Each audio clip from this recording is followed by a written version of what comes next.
We are live. Hello, everyone. Whether you're watching this right now or you're watching this after the fact, thank you once again for coming over here to this corner of YouTube.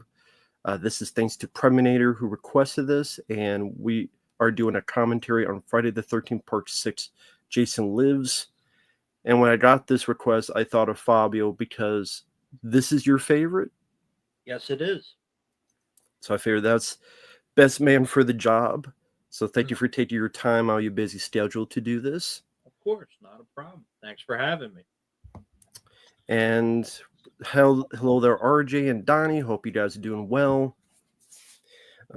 Obviously, it's busy. It's Saturday night. I'm sure people, if they come around, sure. If not, no problem. It'll be there for you to watch later. So I'll just ask this one question at least. You'll wait a minute or two in case people want to show up in the chat. How did you first watch Jason Lives? How did you first see this film?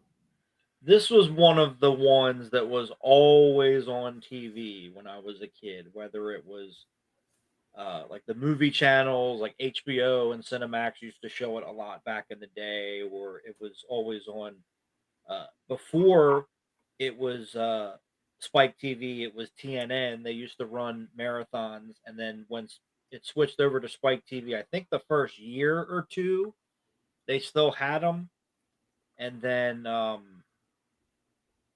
not sure where it went after that, but it was always on TV. It was always on cable, and then I got the DVD, the deluxe edition when those came out. But yeah, this was just one that was constantly on, and I caught it on there. Very, very cool. I would say for me, the first time a chunk of these I saw was with the Joe Bob Briggs Dusk to Dawn Friday the 13th marathon, because we had just gotten cable not too long before that, and I was really fascinated with TNT Monster Vision.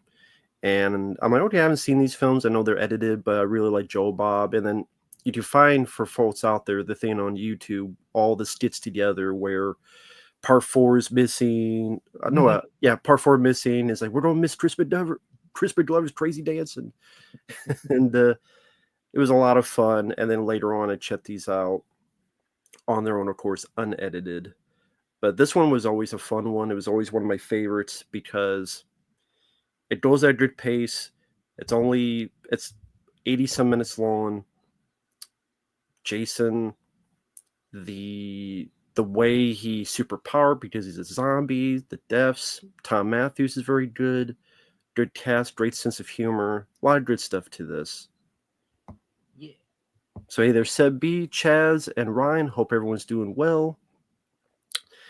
Predminator, who sent this request, he said it'll be coming in later, but again, this will be up so he can watch this from the beginning. But, instead of going around in circles, we'll get started with the commentary. So for those who are watching along, who want to follow along, either now or later, we'll pause the beginning. I'll count down from 3. So to start at 3, 2, 1, pressing play. And we have the Paramount logo. I know one goddamn thing. Alex Trebek doesn't have all the answers. That's what Joe Bob said in this thing. And then I love when he goes into the control booth. Where's part 4? We don't have part 4. What do you mean we don't have part 4? Part 4 has crucial plot points. Remember that. Not have part 4. Classic. And I brought that up when I met him. He just started laughing. He goes, "Yeah, that was fun. We had a lot of fun doing that episode."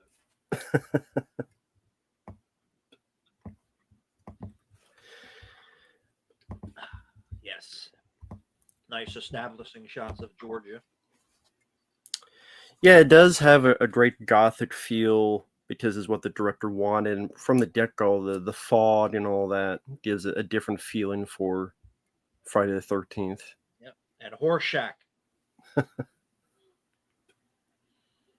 remember watching this and my dad's like, "What's Horseshack doing in this movie?" I'm like, "He's about to get killed, so But he had to have been like in his 30s when he did this. And then Tom Matthews, of course, who was in Return of the Living Dead, and 1 and 2. Yep, and he's been some Friday the 13th fan films since then. He's done other stuff. He was in... He did the video game. That's right. The voice of Tommy. Would this be your favorite Tommy Jarvis? Yes. Okay. John Shepard was good because I liked that he didn't really talk. And I think he was supposed to do this, but that was the time he got really into religion and all that kind of stuff, that's fine if that's what you want to do. I don't have a problem with that. Just don't hurt nobody.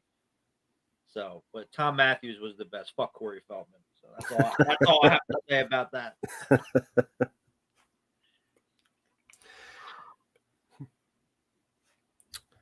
Hey there, Silver Wings, frame by frame, not JPEG. Hope everyone's having a good Saturday night as we're watching Friday the 13th Part 6. For those who just joined in, we are 2 minutes and 26 seconds as he's looking at the grave of Jason Voorhees. And Tom Matthews still has that. Really? Yeah, he kept the tombstone.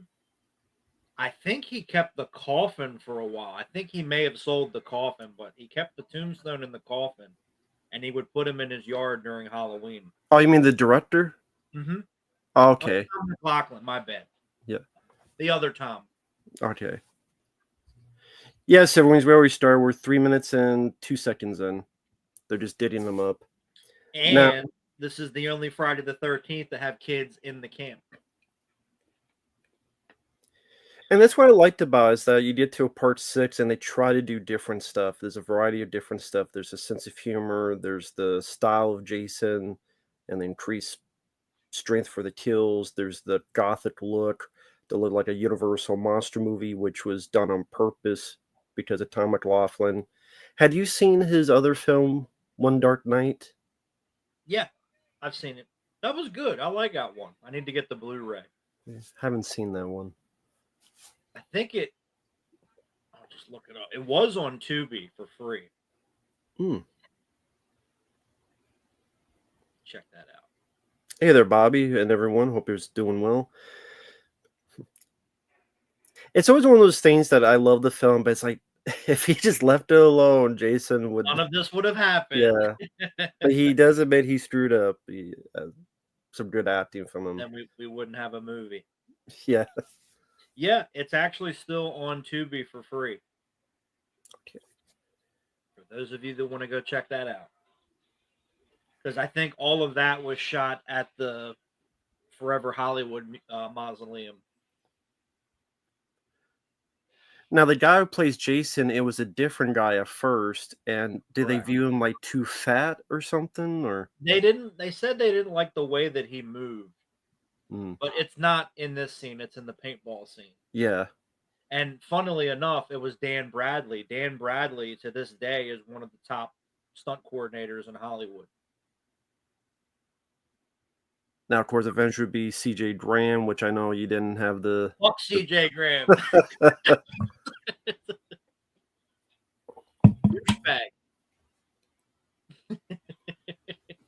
For those who may not know what had happened, you had met him and he seemed like he didn't want to be there. Yeah.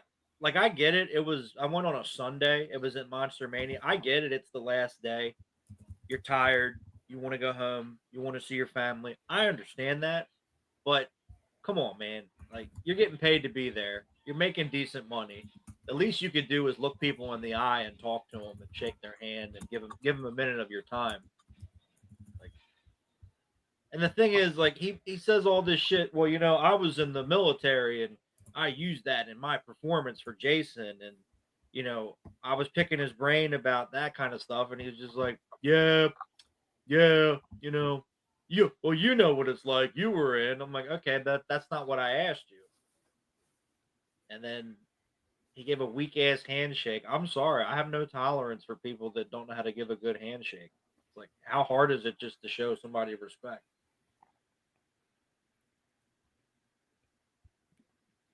Yeah, Teen Slayer, for a lot of people, this has become sort of a fan favorite. I think just because of how unique lo and behold, a sequel, a part 6 that tries to do stuff differently, unlike some sequels today. Unlike Saw. Or Final Destination. Because I saw the Bloodlines the other day. It's awful. And like you said in your review, at the end when the train blows up and it's like a superhero movie, I'm like, are you fucking serious?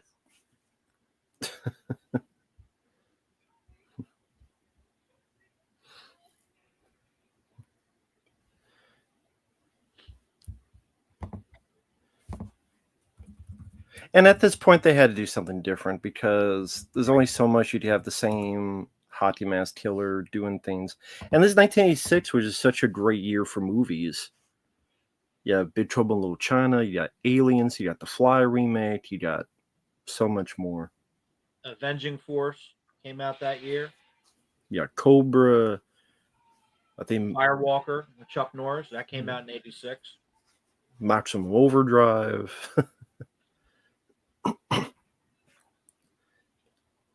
Yep, you had the Alice Cooper on the soundtrack, the songs by Alice Cooper.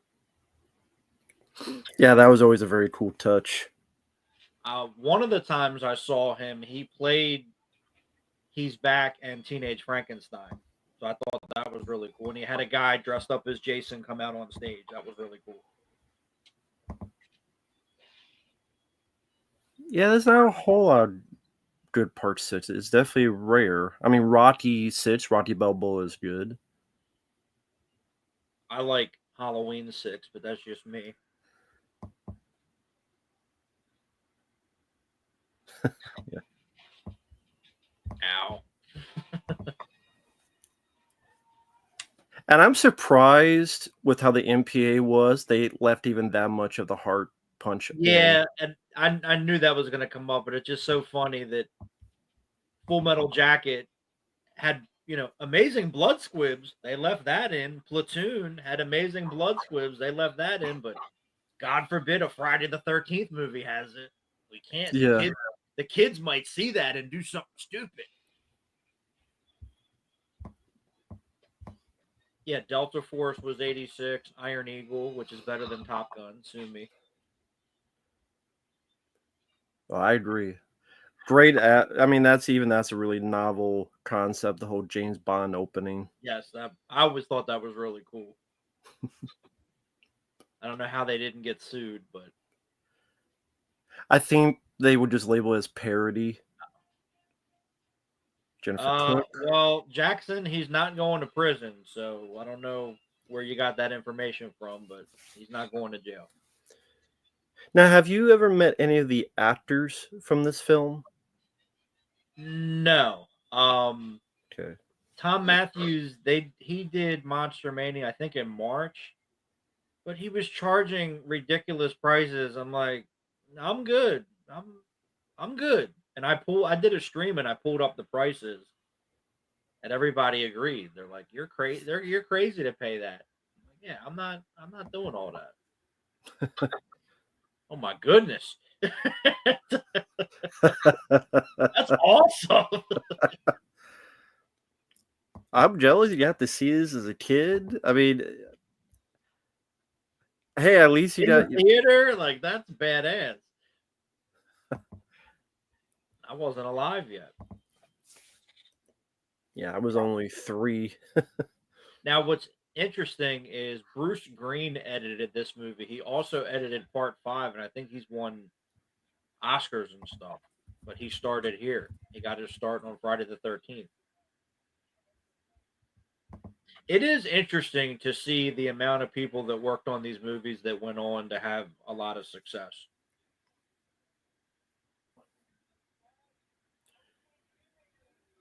And then the piece of writing, hey, he does the smart thing. He goes to the cops. He wants to, he tells the truth. It doesn't help, but he doesn't try to run away. He doesn't try to hide or anything. He admits his mistakes. And this guy has his food. It's funny because he knocks it out of his hand, but there's no food in it. None of the food flies. It's empty.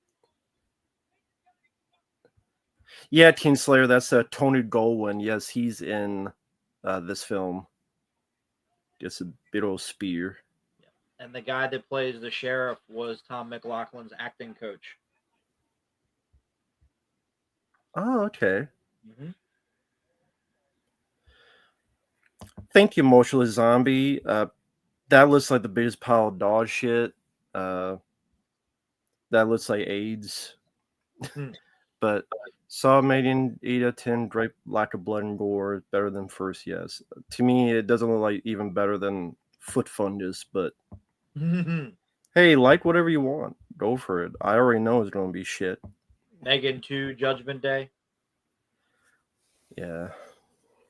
Median 0.2. But thank you, Motionless Zombie. I appreciate it. Yeah, the MPA, next time they would cut the hell out of it. This one, there's probably stuff cut, but not as much as part 7. Yeah, there is, because on the Blu-ray here you could see it, but the New Blood, nothing made it, because we can't. What are you talking about? Like, come on, people. But yes, I always tell people, like, if these came out today, they would get an R rating with no problem. Nothing would get cut out. Easily. 100% agree. I mean, like, Rambo 4, look how gory that is, and that got R rated. One of the great lines in a horror movie. And that's the director's wife, Nancy McLaughlin.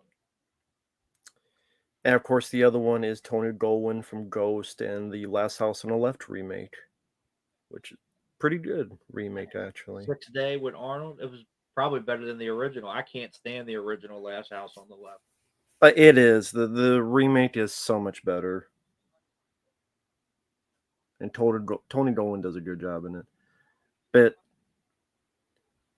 yeah, Drew, the one thing that they told Tom McLaughlin, they said, you can make it funny, but you can't make fun of Jason. And he just goes, I'm not going to do that. I can't remember if it was before this or after this where he wanted to do the Cheech and Chong meets Jason. Because he loved Abbott Costello meet Frankenstein, and he's like, okay, Paramount owns Cheech and Chong. Up in Smoke, they own Jason. Can we do the... But yeah, that was like for 10 minutes, and like, nah, we're not doing that. They missed out. I mean, I think it would have been a hit because people just would have been like, "What the fuck is this?" But see, if they did that now, people would love it.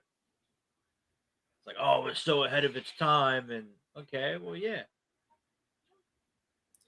Yeah, that's true. They kind of had Tommy Chong in part 3, but the real Tommy Chong. Yeah, they had a guy that looked like him. Not JPEG. There's actually no nudity. I think this is the only Friday the 13th with no nudity. There's a sex scene, but there's no nudity. Right. Yep, Karate Kid Part 2 was also 86. And of course, coming up is the Don't Leave Home Without It American Express, done on purpose. Very fun gag. That'd be funny if he just took the money and left. Right. Cool. That's what I wanted. That's all he cared about. He just wanted to get something to eat. See, that's what him and Rambo had in common. They were just hungry. And Luke Devereaux just want to eat. Yes, absolutely.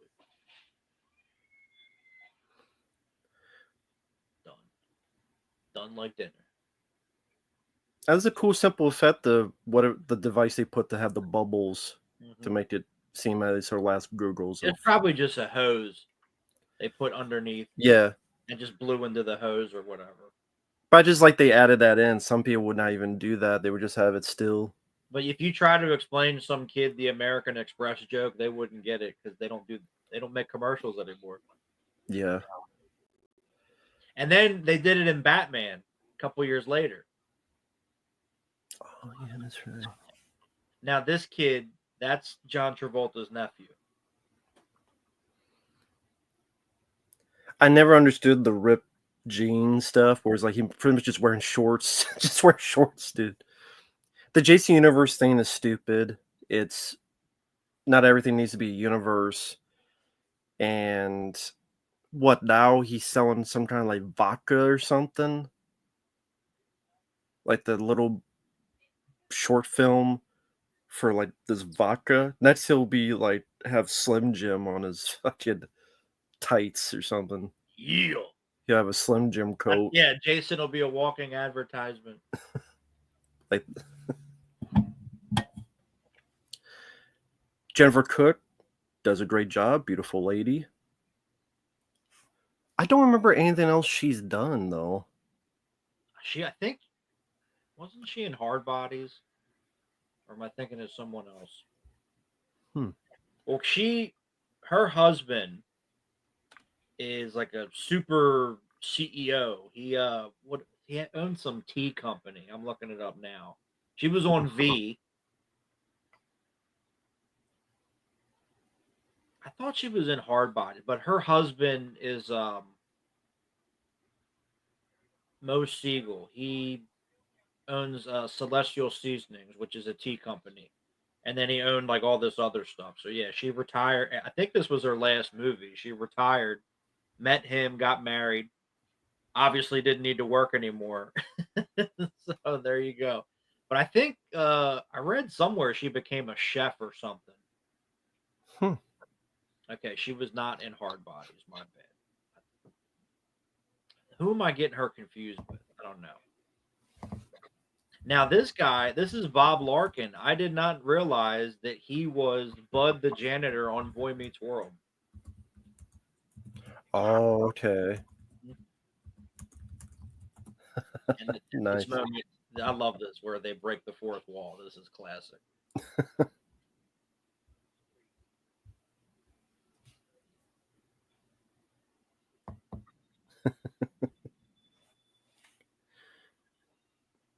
Yeah, fuck Predator, Killer, Killers. That movie sucked.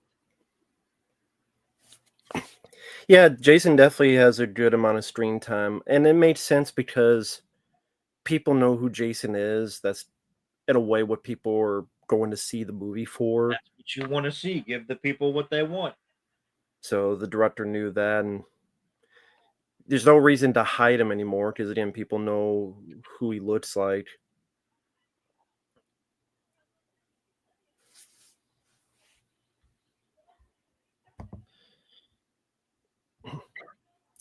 Have you ever been to a camp? I never have, but have you ever?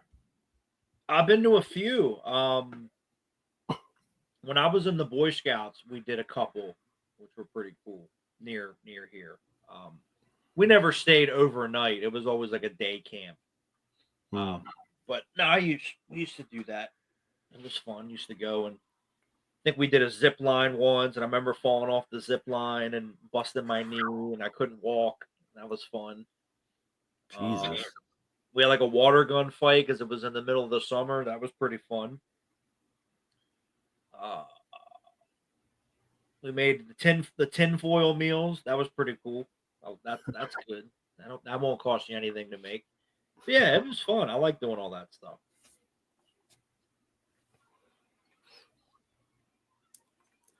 Jason Takes Manhattan has titties. Yes.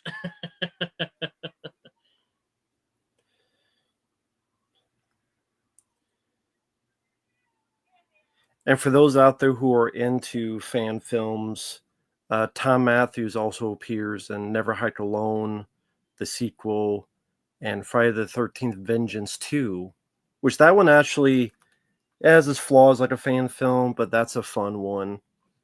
I mean, you get to see Jason massacre a whole.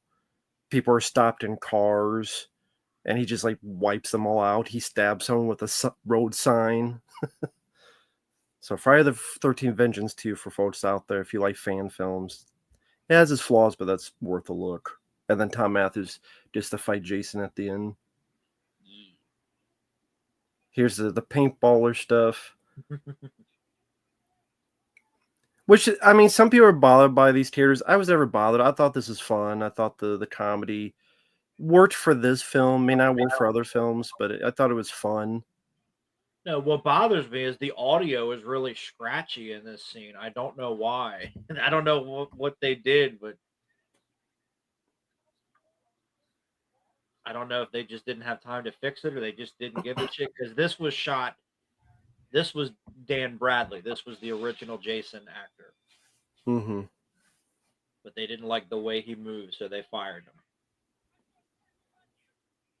Just like Tom Morga for Halloween 4. They didn't like the way he moved, so they fired him, even though they shot half of the movie with him. Mm.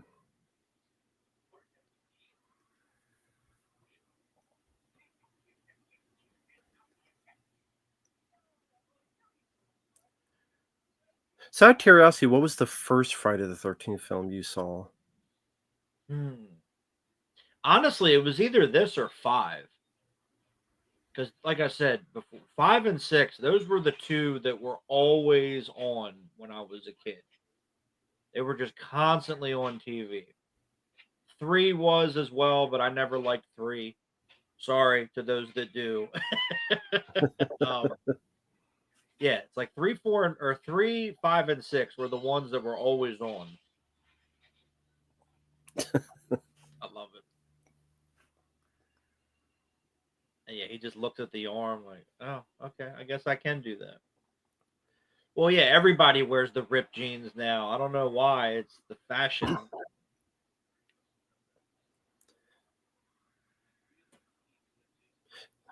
Paintballs can have red? I didn't Yeah, know that. they got red paintballs. You can get any color. They hurt when you if you ever been shot with one of them, they hurt. Oh, I know. I definitely know. All that shit hurt. I got shot in the head with a simulation round. I started bleeding. I'm like, what the fuck?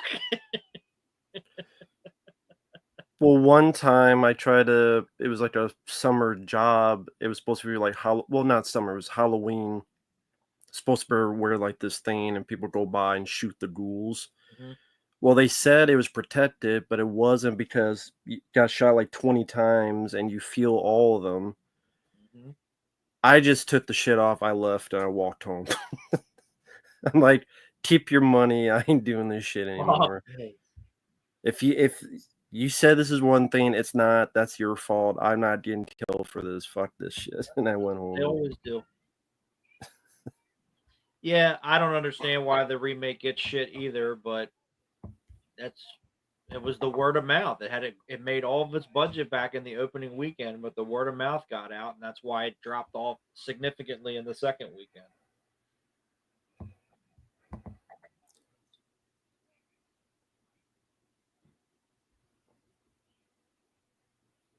Yeah, I think a lot of people growing up, these films are the ones that are going to be popping up. So it makes sense. like that's gonna stop them. But some inventive deaths in this too. You have the triple decapitation we saw earlier. We have later on the face going through the wall, all that stuff. So again, I like that they try to come up with more creativity. Yeah, Disney doesn't understand Thor either, which is why the sequels were terrible. And someone was asking earlier, like my favorite Jason's Teen Hodder, but my second favorite Jason actor.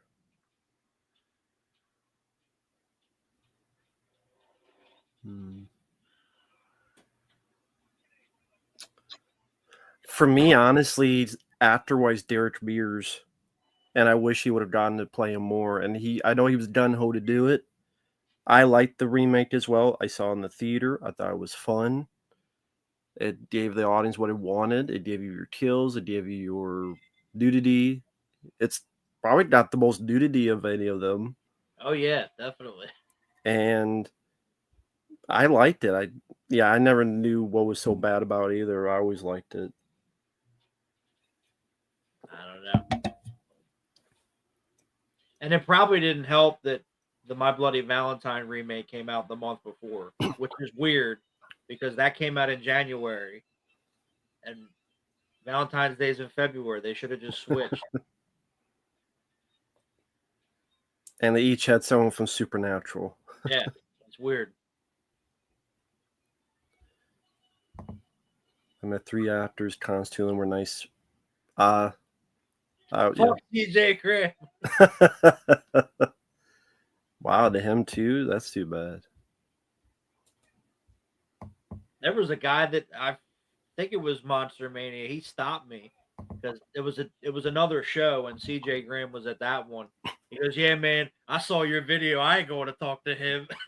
All right, right on.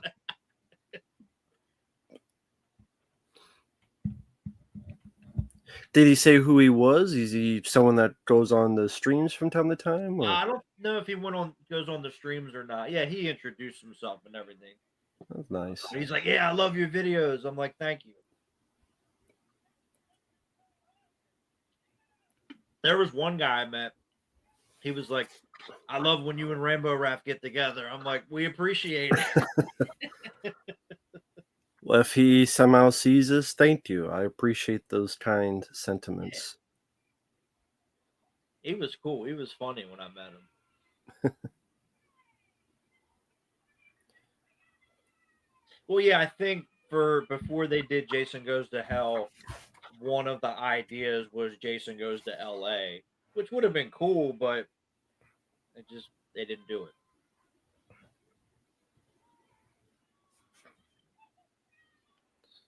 Well, I mean, they could do it now, and Jason would be the hero. Right. It's a different kind of movie now. RJ, we're 28 minutes in. Yeah, laser sight on that gun. I don't know the specific type of gun he was with the laser sight. It's a revolver. I don't know the model or the make, but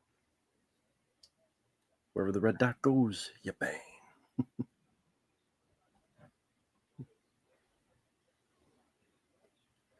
they avoid red paintballs because it looks like blood. Okay. So for all that time, it was fine. Now we can't have it. Okay. Alrighty then. That makes sense.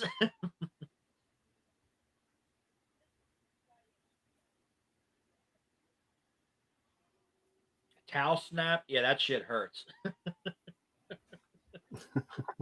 That shit fucking hurts. Well, there's not a deleted scene because they never shot the ending, but you can watch it as a storyboard. That's what you're talking about. When his dad comes to check the grave, but they didn't have time to film it. They just did it as a storyboard. Very cool. There you go.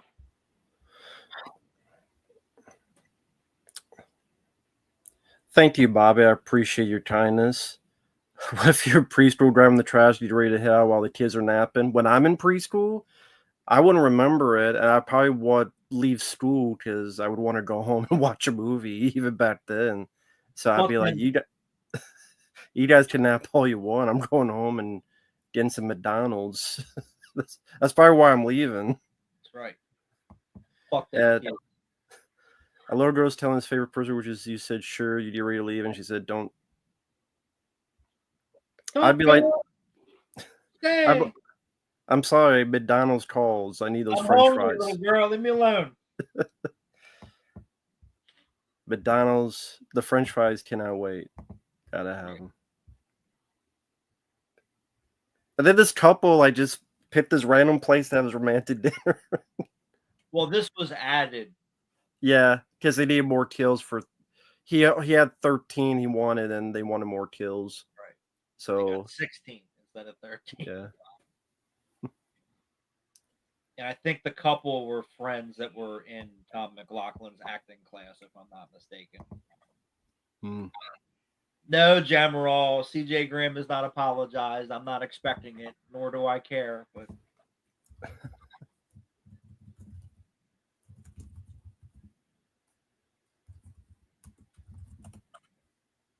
what's up, Caleb? Just trying to see what Tom McLaughlin has done recently. He did a lot of Lifetime movies. So I'm sure they paid well. I see it here. Yeah.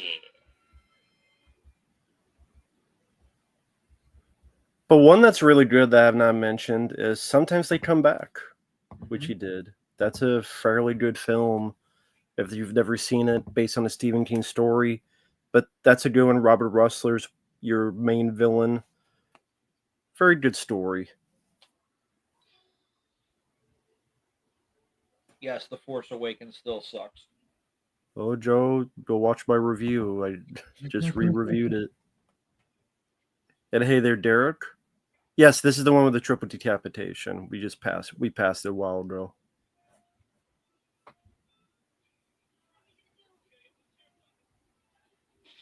You're talking too much. You get stabbed for it. Sure, just busted a move.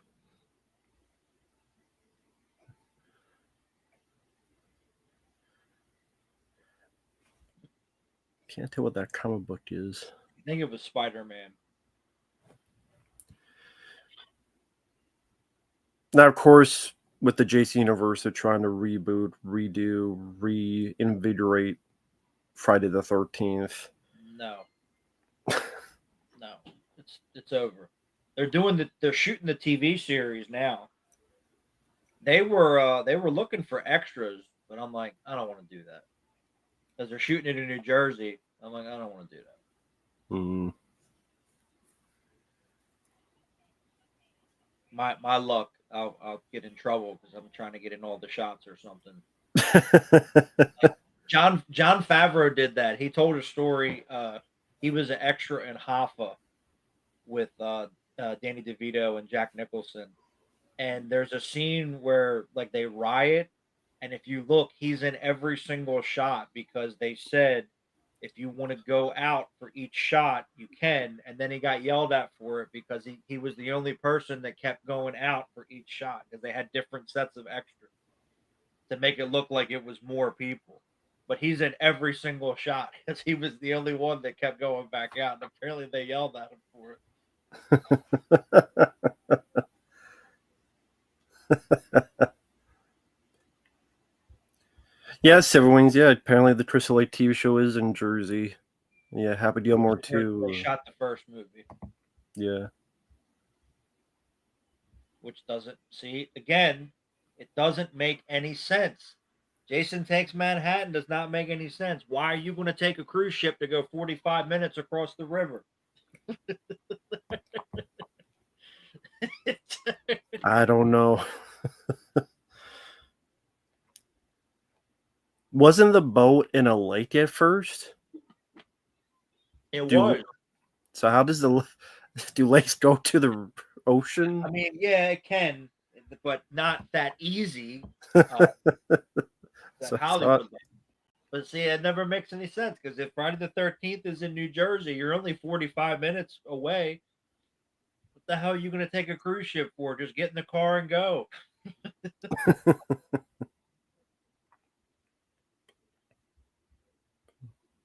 That was like when I graduated high school. I didn't go, but they had a field trip.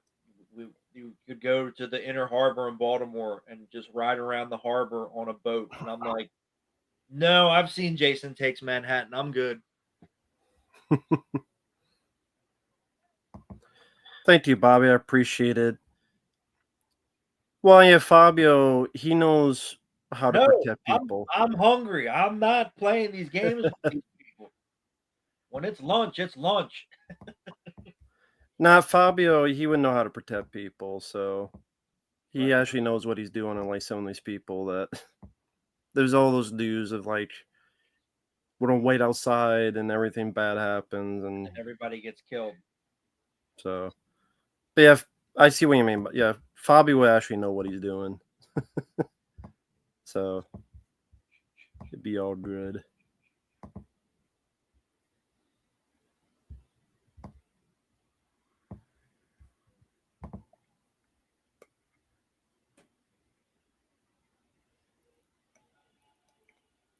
He did a Lifetime movie that was about porn addiction. Nice. I gotta find this one. I'll call director screenwriter. He might be able to get it for me. He might have written it. Maybe. Rich, did you write that one?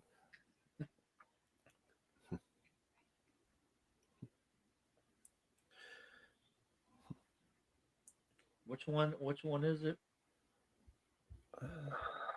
Cyber seduction, his secret life. Yes, that's the one. I'm gonna watch it. I'm gonna find it. Screw this stream. I'm gonna go watch it.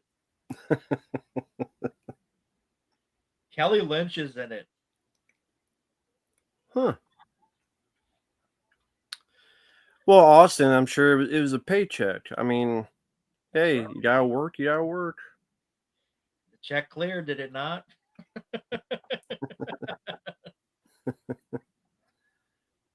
Well, yeah, not JPEG. I mean, they wanted to do Freddy even at this point, they wanted Freddy versus Jason, and well, the next one especially, but it became versus Terry.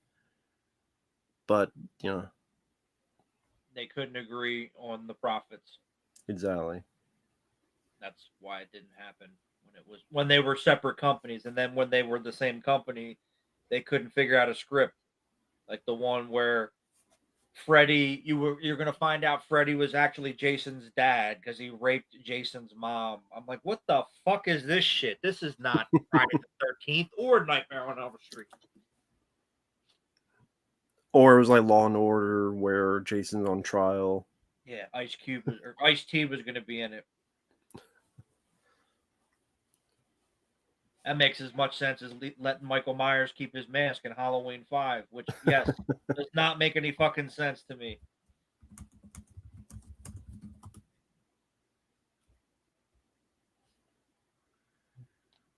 Well, Ice-T was in Law and Order, so I guess it'd be the same character.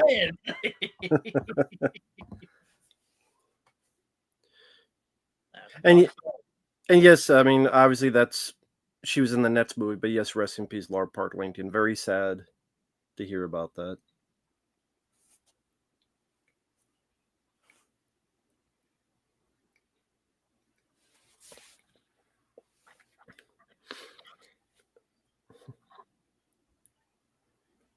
Gotta turn the power on. Gotta switch it over.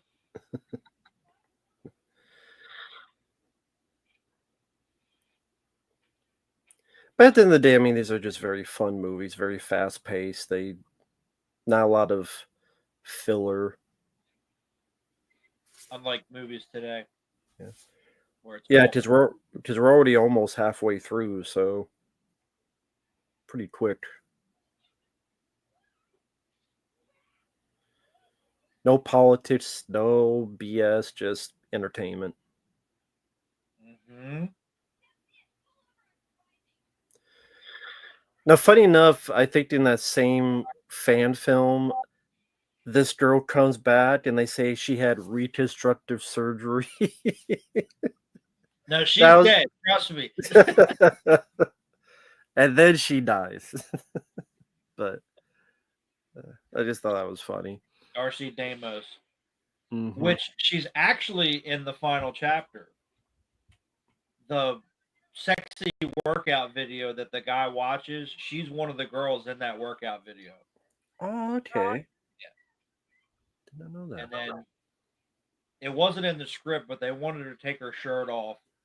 And she's like, well, it's not in the script. I'm not doing it. But she's a hypocrite because she did Skinamax movies later on. Ah, okay. So, okay, for a Friday the 13th movie, it's not, you can't. But for Skinamax, you can. Got it.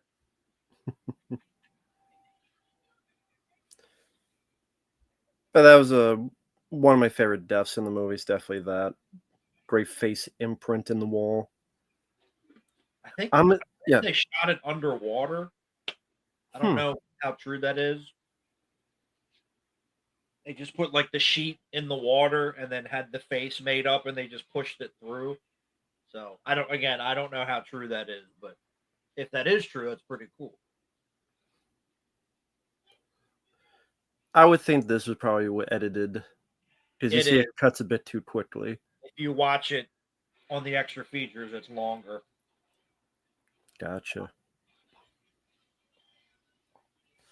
Then they cut at the very end. The little girl is praying, and they cut that out. But Tom McLaughlin didn't know because they cut it without telling him. He didn't know until he went to the premiere. Did he ever find out why they did that? He said it was too much because earlier she's praying and they left it in, but and then she looks up to the sky and she says thank you and they cut that out and they said it's too much. I'm like, oh, okay. So all the Just, violence and the murder, that's okay, but what does that even mean? Too I much? don't know. These people are stupid. MPAA, the Motion Picture Association of Assholes, and Paramount. Paramount. Well, and it's so funny to me that they were so embarrassed about these movies, but they all made money. The only one that didn't make a profit was Jason X. Mm. But they were embarrassed. We're Paramount. We do movies like The Godfather. Okay. And All even right. that wasn't Paramount anymore. That was New Line. So they're the ones who lost out, not Paramount. So that means all Paramount, all were successful, all was because they knew even if they had other flops, this will make them some kind of profit that will help. And they cost nothing to make. Like I know, Right. well, the grosses went down, but it cost 2 million and you made 20 million. What more do you want? Like it's come on, people. Yeah, if you cost 2 and if you made just 10, that's still a big profit. Right. And you have to remember back then tickets were cheaper, so more people went to go see the movies. Unlike today. Yeah, the little girl's name is Nancy, which is it's probably a reference to his wife because his wife's name is Nancy. Mm. But the sheriff's name is Garris. That's a reference to Mick Garris. Coming up, Karloff's General Store, Boris Karloff. So there's all these references to different movies and such, which is how it's supposed to be. Before it was, hey guys, guess what? Okay, shut up. We don't care. Like all these movies that come out now.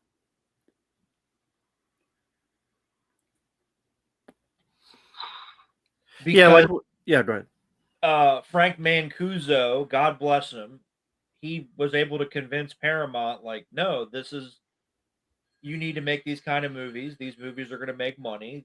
There's an audience for this. There's a market for this. Look at this point, Halloween. He goes, look at Halloween. Look at Elm Street. Why are you not going to do something like this? There's room for a little bit of everything.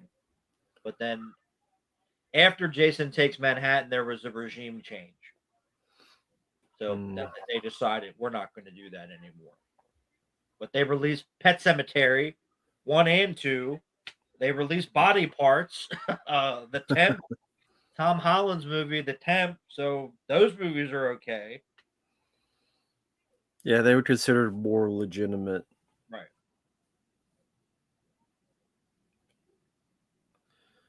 Doing well, Jojo? Hope you're having a good Saturday night. Yo. For folks out there, that's called a phone booth. Those of you that don't know, remember, they used to have these magical booths you'd have to go in to make a phone call. You had to put coins in it to. Yeah. Good old days. I might be the same model as the knife from First Blood, but I don't think it's the same exact one. Yeah, that's where Superman changes. Yeah. Yeah, there you go. Yeah, how the hell is he going to change now? There's no more phone booths. What the shit? What do you mean Lionsgate was embarrassed by Saul? They made 15 of them.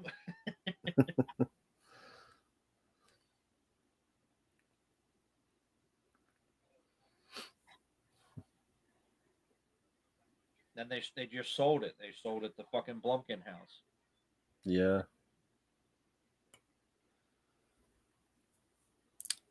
Yeah, that's the thing. Like when you get to here, then they started releasing them in the summer. Because the first 5, I think were not released in the summer.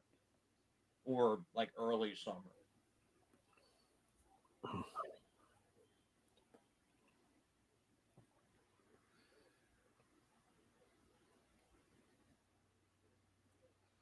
Nice bloody reveal there.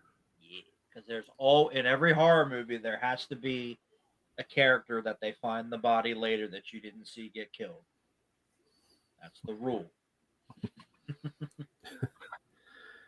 And Jason must have been really pissed at him because he's like, I'm going to cut every part of your body off. You shoot me. That's what you Motherfucker, get. you out of your mind? Men at Play. There you go. That's definitely a different magazine, and they put stickers on it, but that's fine. They put the Google, so they probably did that so they didn't get sued, but somebody got googly eyes. And then this lady, she auditioned for part 7 because they had it was the fake title. It was called The Birthday Party or whatever. And she's like, "Oh, I was already in one of these."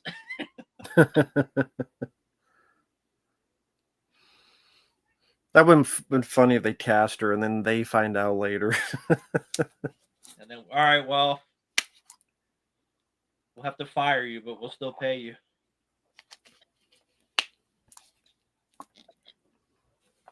Like that happens so many times. Like with Gary Busey. They were going to bring him back for Under Siege 2 because one of the producers, the only thing he knew about Under Siege was that Gary Busey was in it. He didn't know that he died. So they were going to bring him back to play a different character. And then they told him, well, he died in the first one. We can't have him in the second one. So they fired him, but he still got paid because he had a pay or play deal.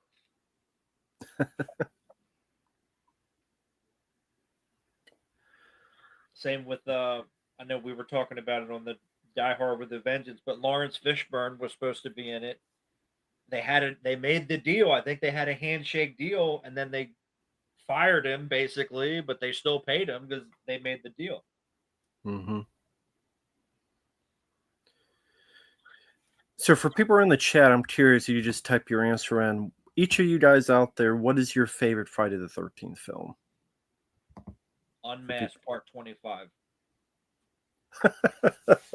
Which is a great movie, by the way, if you've never seen it. I haven't. I've heard of it. But I've never seen it. It's fucking hilarious. Vinegar Syndrome put that out. I have it, but I haven't said that yet. Fuck Vinegar Syndrome. My bad. Sorry. An hour in, I didn't say it yet. I'll find somewhere else to watch then. Fuck Vinegar Syndrome. So we got for Silver Wings is this one. Chaz Flitz is this one. Drew Michael, it's this one. A lot of love for Jason Lives, which is good. JoJo said 3. That's cool.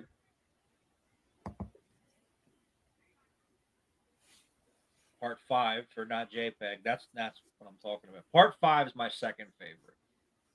But this was all, even before it was cool, this was always my favorite. It's like, again, when it would come on TV, when they would run those marathons, I was like, is Jason Lives coming on? Yes. All right. Austin, I would suggest watch Fabio. Go to his channel. Watch his physical media rant. He goes very much in the detail of that. I have as well in my own video, so feel free to watch either one. So I mean,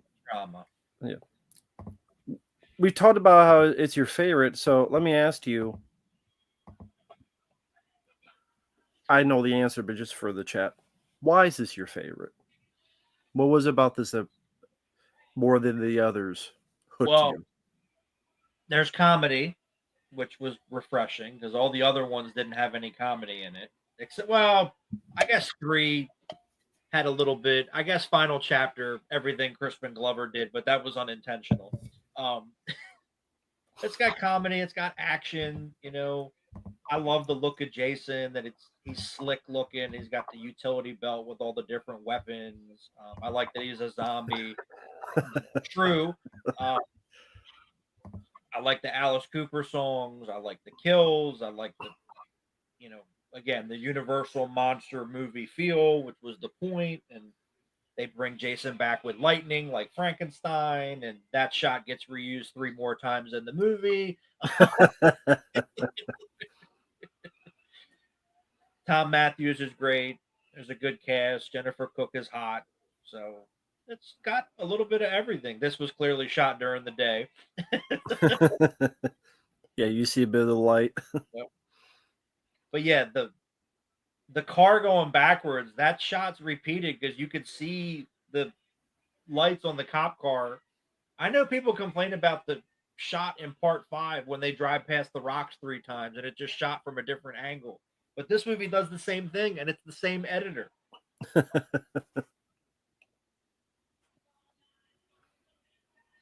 Well, I think it's because Vinegar Syndrome thinks they're hot shit because they put out the Keep and they made a lot of money on it and they got it first. So now they think that they can treat people however they want.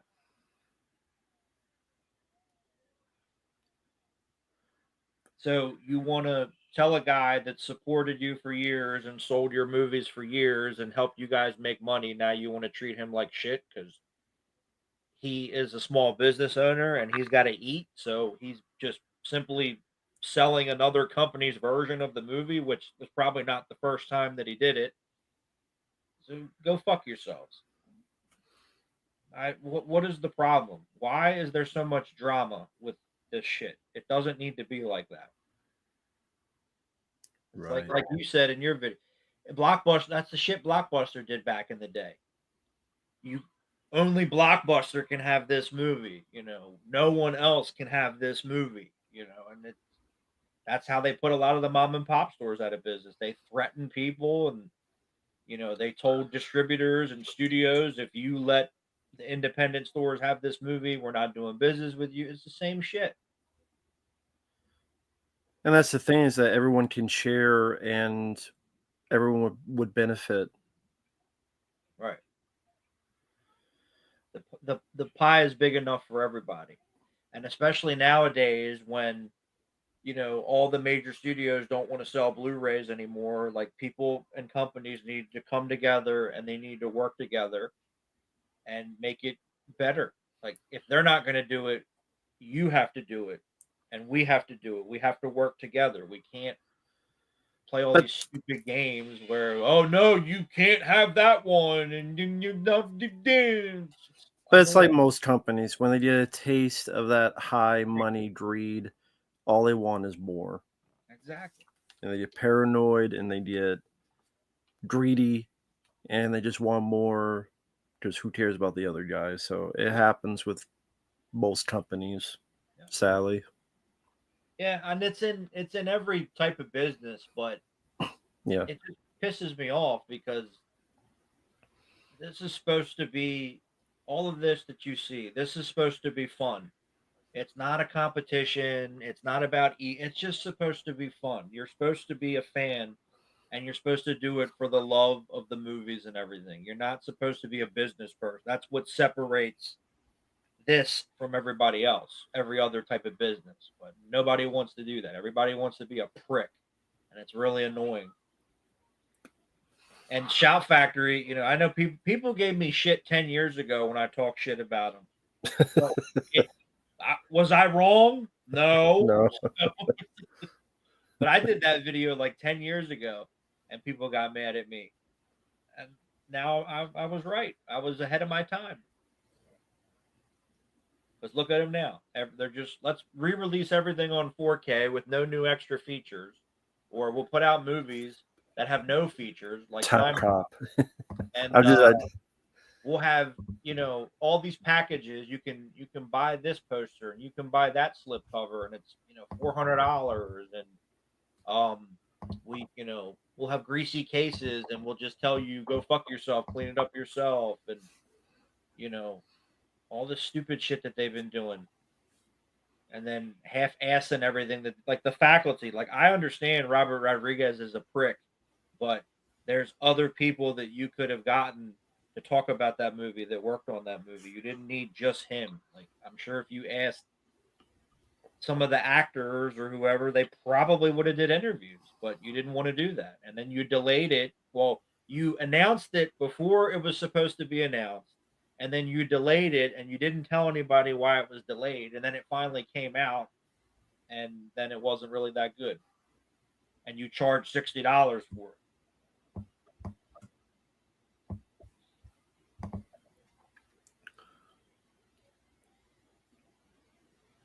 Yeah, great shot. Yeah, nice reveal. Yeah. And the light, you could see the light coming in off of the back, but that's okay. It makes it look cool. Well, Arrow's good. I mean, nobody's perfect. Arrow's fucked up, but they always fix it before it comes out. Mm-hmm. They don't tell you, oh, well, you need to get a replacement disc. No, they tell you, hey, sorry, we're going to fix it for you guys.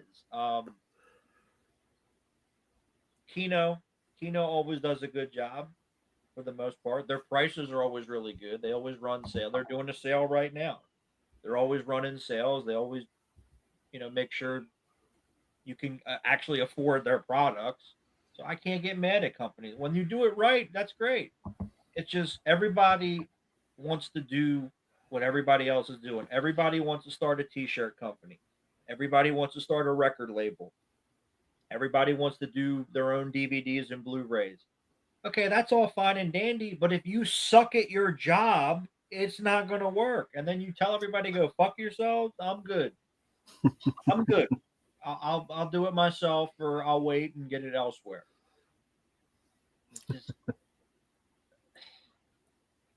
everybody wants to be a business person, but they don't know how to do business. Makes sense. Yeah, I mean Josh Hartnett. Yeah, he did an interview for Halloween H2O. You mean to tell me that he wouldn't have made time to do an interview for the faculty? Come on now.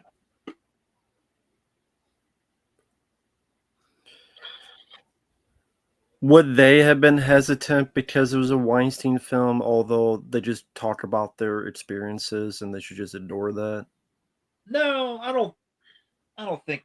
I don't think he would have had a problem with that because he did the interview for H2O. I was trying to remember the timeline of that. Yeah, maybe certain people, but I don't. I don't Mm-hmm. think Josh Hartnett. He seems like a good person. I never met him, Yeah, he seems like I haven't seen his new film. but certain people, yeah, because they were buddy with him. Yeah.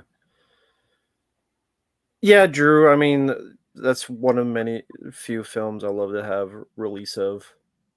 Which, thanks to Fabio, he did the review "Murder by Phone" for me. I appreciate that. I'm glad you liked it.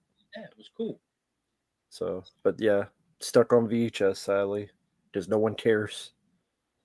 It's not that no one cares. It's people don't want to spend the money and the time to find out where it's at. And Well, also I've asked like people like Michael Felcher, and he's like, "Oh, he didn't care about the movie." come on. So that's why I say that. It's bad. I'm just having fun, but that is what he says. So it's like, That's all right. CK got his ass. Speaking of Tom Matthews, that shit was fucking hilarious. Whenever people ask me, I'm like, well, what about this? What about that movie? What about this? I said, number one, who owns it? That's what you need to find out first. Who owns it? Because that's going to be the biggest obstacle to overcome. Who owns the movie? Where is it? Do you have elements? That's where you start. Not, well, we can do interviews. That's great. You can do all the interviews you want, but you need to find out who owns it, and you need to find out if you have elements or not. Oh, I didn't think of that. Well, just like Dawn of the Dead. What's that asshole's name that owns it? Richard Rubenstein. Yeah, fuck that dude because he's an idiot. Because he spent all that money to get it in 3D, and then nobody wanted to buy it, and then he can't sell it because he wants too much money. That was funny. The other night I was with Uncle Bill, and he had said that on the Discord, and I'm like, because the news, like this 3.5 hour cut of Martin. I said, "Oh yeah, that's from that guy that you want die." It's like, yeah. He's like, "Well, I mean, but if there's one guy I want, I want him to play if he dies." If I had to pick one, it'd be him. Yeah. And then Day of the Dead, apparently they don't have a negative for it, which I find that hard to believe, but apparently it's true. So how'd they do the Blu-ray? Fuck if I know, but apparently they don't have a negative for it.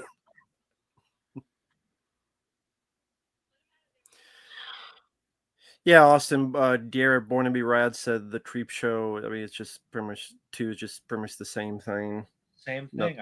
I looked it up last night when I was streaming. I said, "There's nothing new on it. Why are you going to buy it?" No, Best Buy stopped selling physical media, I think 2 years ago. It was either last year or the year before. But they fucked up because that's why all their sales are down, because that's why people went there, not to buy a fucking house phone. 'Cause they still sell landlines, which is weird.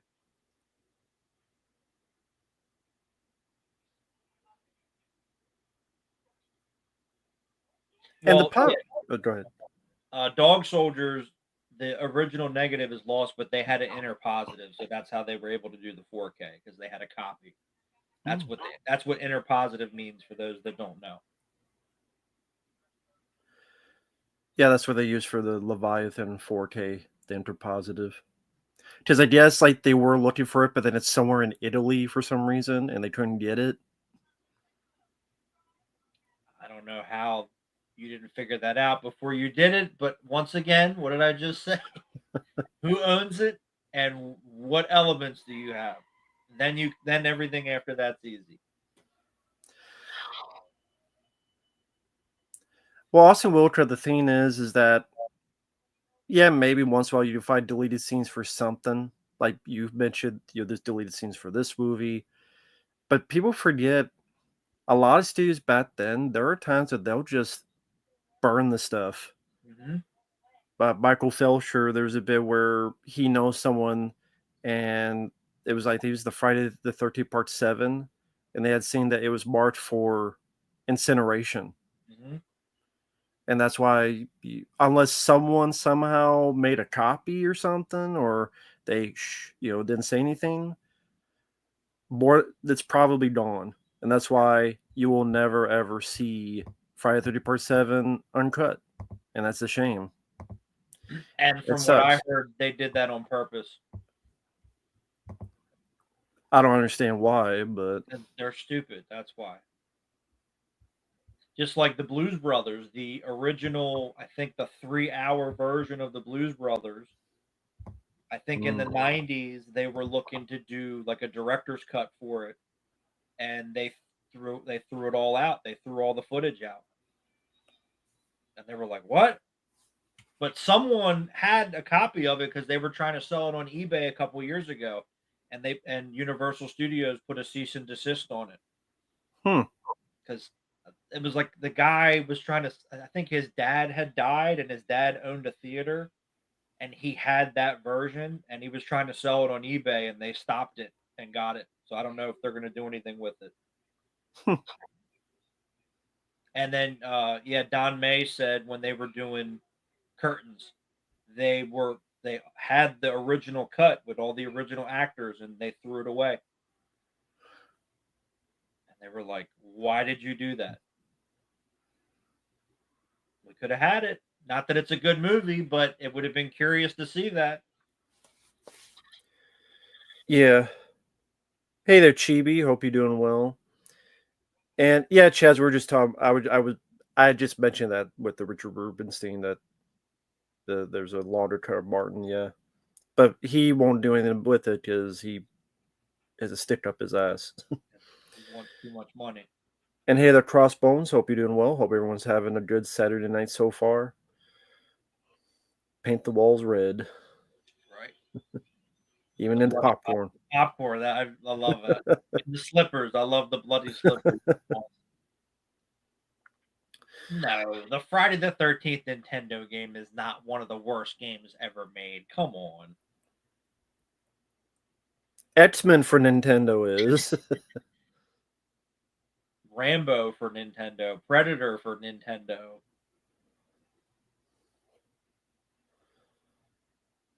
The day that apparently the Day of the Dead, the original negative is apparently lost, which is why they can't do a 4K.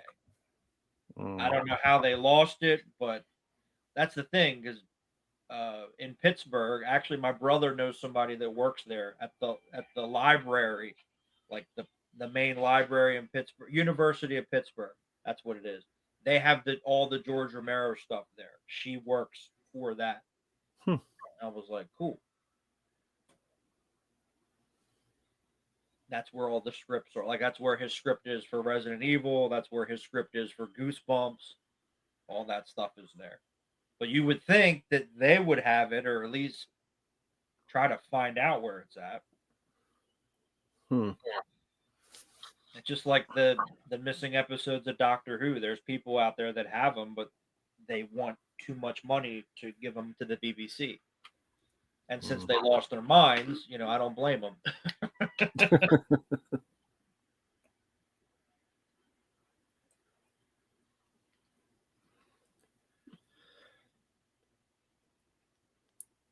Well, Day of the Dead is on Blu-ray. There's no 4K because they don't have the negative. But yeah, Davian, like he said, you get Day of the Dead on Blu-ray right now. Where is it? I always do this. Not everything. I got too much shit. Not all of it's in the front. I have the Shout Factory release, but they did. I think Arrow might have done one way back. So there's plenty of Blu-rays for Day of the Dead, and they look good. The Shout Factory one looks good. Mm-hmm.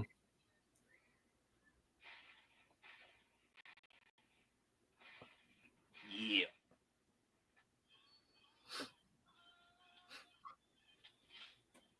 Yeah.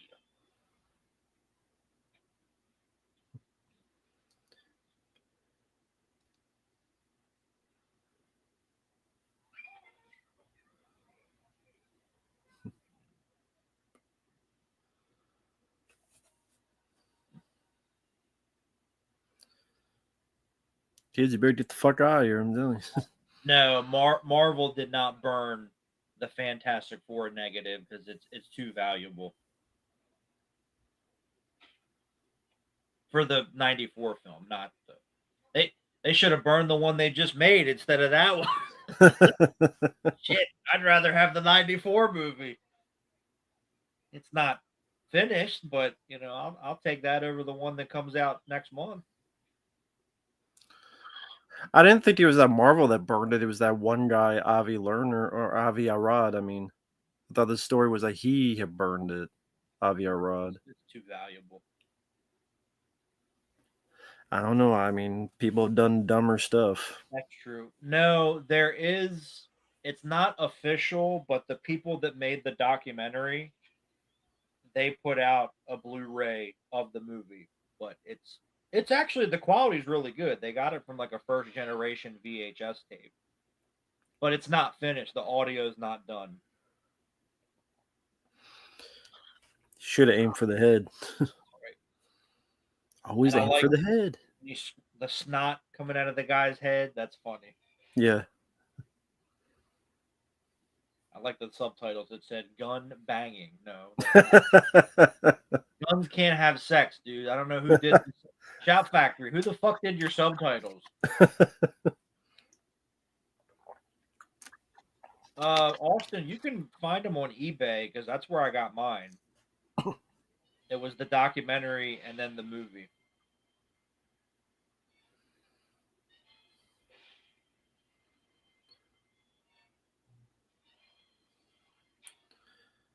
Strange that they didn't put squibs on the shotgun blast, or at least didn't really get to see much of it. I think it got cut. Because I think there's footage like he gets shot and you see the blood coming out of his back, but I think they cut it out.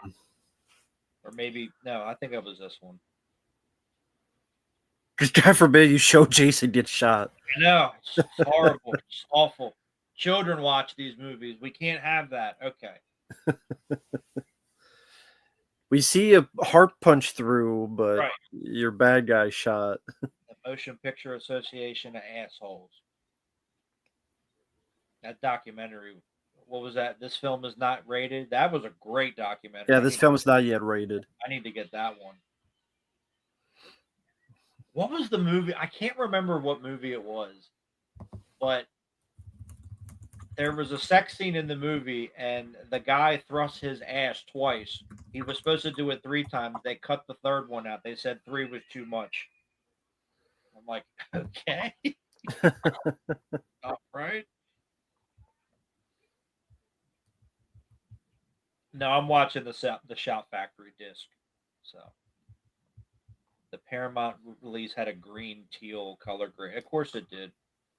Well, this is not a 4K restoration, but they definitely cleaned it up because I noticed a big difference between this one and the Paramount one.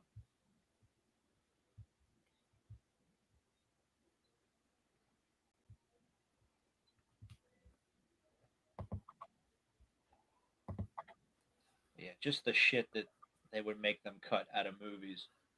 Okay, well, he got shot 5 times. It was originally 10, but we had to cut it to 5. Okay. What difference? He's still getting shot. What difference does it make? It's too much. It's too intense. Okay. So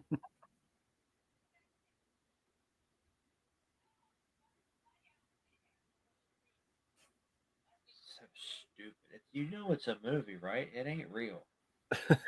If you can't figure the difference out, then you shouldn't be watching movies. I hate to burst your bubble, but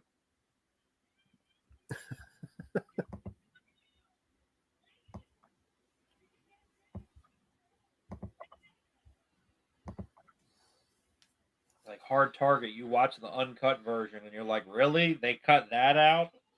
Yeah, exactly. That was too much? Okay.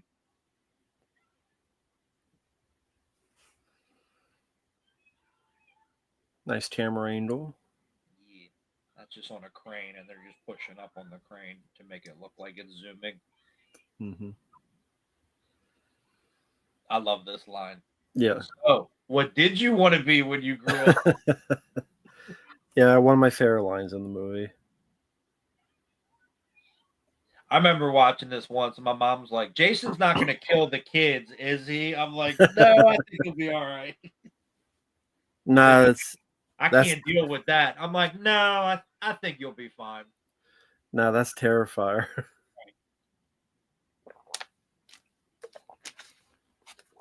That's Michael Myers in that shitty David Gordon Green movie. Oh yeah, 2018 one. Yeah.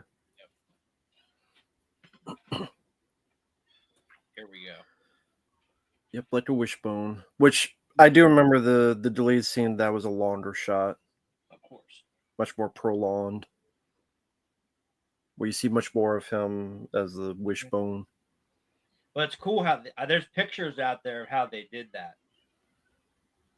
They dug a hole in the ground and the actor stood on one side and then the makeup guy was on the other side with the legs and they just moved it back and forth to make it look like he was snapped. So it's that pretty simple, but that's the way it works. That's how it's supposed to work. Yeah. Yeah, the re-releases on VHS look terrible. The Gateway, because they were what, SP quality, and SP is the worst. And Do you have those tapes? no, I have all the original ones. Hmm. The only one, well, I have 1, 2, 5, 6, and 7, and Jason X.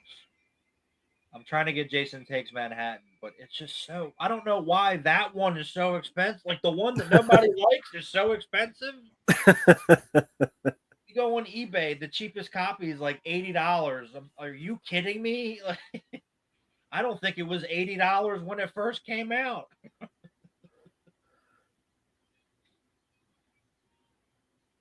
That's fine because I know people collect VHS, but I thought the whole high pricing had died down a bit, but I guess not. Hell no. It's worse now. Because now the cool thing is they're graded. I'm like, that's the biggest fucking scam ever. You don't want yours graded? Hell no. I want to watch the shit. That's why I bought it. I'm not. Look, it's sealed. I put it in a case and I'm gonna hang it on my wall. What? You wasted your money. What are you doing? Or I'm sorry, yeah, EP was the worst. SP was good. I always recorded in SLP, but that's just me. Come on, you pussy. Pussy. Right. Pussy. Yeah, the horror stuff is still so expensive on VHS because people are ridiculous. People have lost their minds. And did you have this on Laserdisc? Yeah, this one I have on Laserdisc. Don't even get me started about Laserdisc prices. These people have lost their minds. They've lost the damn plot. Which Friday 13th do you have on Laserdisc? 1, 2, 5, 6, and 7. Same thing with VHS.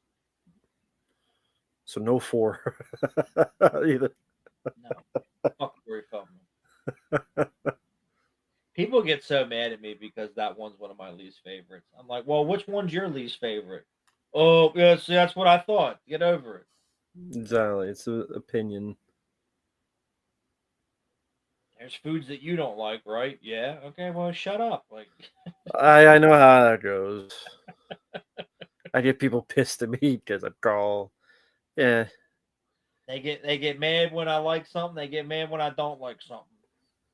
Like exactly. I just reviewed the Matrix sequel. Oh, you like Reloaded? Yeah. I thought this was going to be a rant. Well, I hate to burst your bubble, but it's not.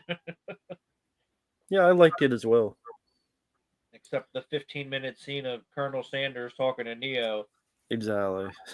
I'm falling asleep. I'm struggling trying to get through it. Not take care, not JPEG. You have a good night. Now, Crossbones. Yeah, go ahead.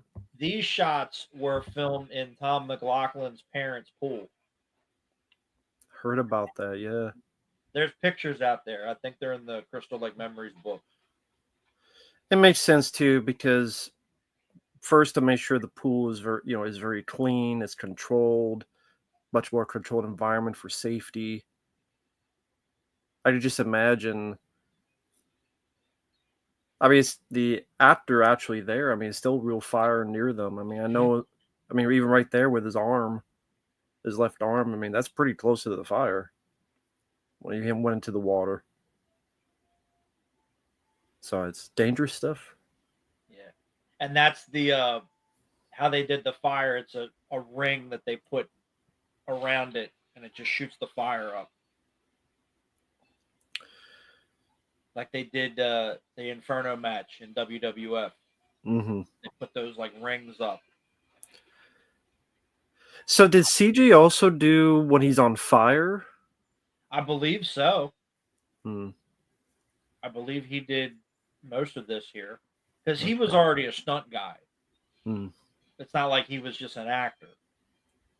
And then how he got the part, he played Jason in a stage show. Oh, I He didn't know that. Yeah, he had a nightclub and they would do these like horror shows and he played Jason in the stage show and somebody that I think one of the producers saw the stage show and that's how he got hired. Fuck Matrix Resurrection. That's one of the worst sequels ever. Yep. Let's remake the Matrix because, reasons and my vagina. And in case people ask, yes, my review of that is still up of Resurrections. That's right. It's all in vain because he came back for more sequels. Can't die until the grosses go down.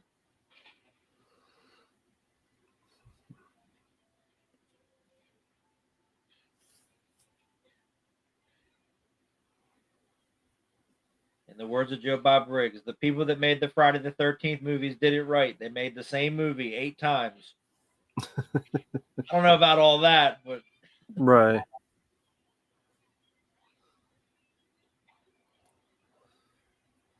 I got the caffeine 12 pack, 6 Mountain Dews on one side, and what was the coffee he had was on the other side. You got them beanie weenie things that Bill's like. Oh my god, that never gets old.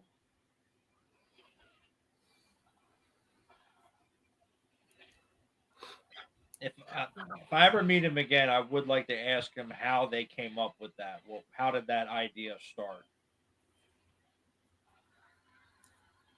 And Which idea? how much of it was improvised.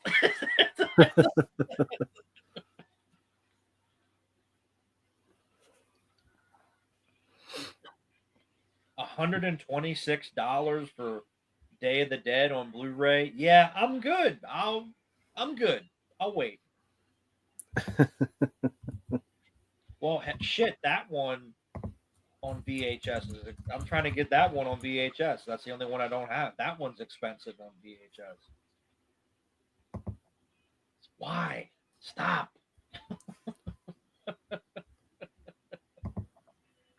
Stop it. Well, Debian, on Amazon, Day of the Dead Collector's Edition Blu-ray is $10.78. CD on Amazon. Just type Day of the Dead Blu-ray, multi-format, $10.78 from Stream Factory. So And you get it there. Get a region free player, which is what I've been telling you guys for years. And there's even another one that's a foreign release that's $14. So if that helps you more, Debian. But yeah, go on Amazon instead. Just type in Day of the Dead Blu-ray. That may be better than eBay for you on that one at least.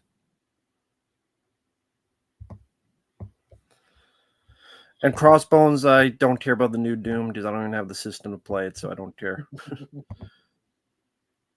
Fuck Doom Eternal. They lied. They lied to people. Oh, you mean the Dark Ages? Or yeah, whichever one. Yeah, the Dark Ages. Yeah, physical, but it's not physical. They lied to Michael King, sons of bitches. Yeah, great up close shot we saw before about the rotor going into the neck. Very cool details there. Of course, we're gonna come up to the great Alice Cooper song.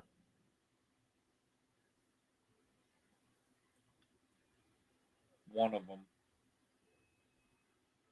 Yeah, there was an Alice Cooper song earlier, but there's 3 of them.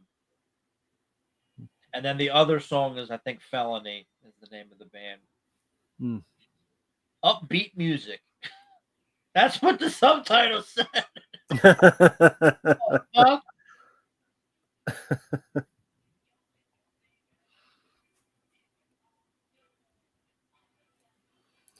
Ron Palillo, Horseshack himself. We got all the cast there. So, I mean, like I said, very quick, hour and 27 minutes. You get what you pay for. Fun, entertainment. You got your kills. You got good humor, good characters, fast pace. Yeah, it's very fast paced sequel, very satisfying. Got what you want, other than maybe nudity, but you got what you want. no titties. There's no titties. I said no, we can't have that. It's too much.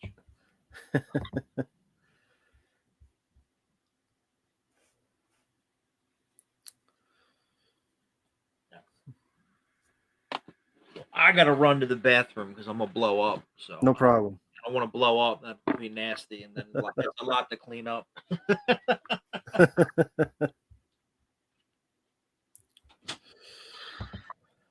But yeah, that was a fun, very fun. I mean, that went by very quick. That commentary. That was for Predminator, which I know he said he would come in about hour in, but it may be he just got caught up with stuff. So, but Predminator, I hope you've enjoyed this. You can watch this. It will be on the channel, of course. You can always watch the playback. Yes, I do have the Stream Factory box set, and yes, the music video is on there. The bonus disc, yeah. I like Part 7 as well, Austin. I actually have a fan cut that is all the cut footage put into it. It looks like a rough VHS because that's the only way you see that footage, but that's fine. I just watch it like a Grindhouse release. So, technically, I have Friday the 3rd Part 7, The New Blood. Oh, you've seen that. Okay, very cool. Yeah, that's sadly the closest you'll get to an uncut version. That's just how it is. Well, yeah, No Time to Die sucks in all places. Yeah, you don't have a lot of, rock songs playing at the end credits of horror movies. But yeah, Hellraiser 3, Hellraiser. Yeah, Ghoulies 2, Scream Until You Like It.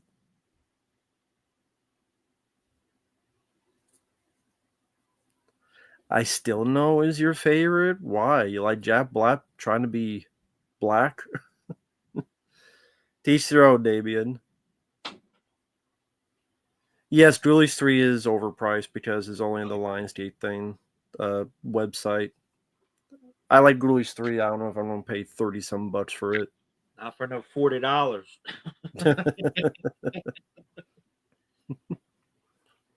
And then Frailty was what, like 50? I'm good. I'm good. Yeah. Sadly, yeah.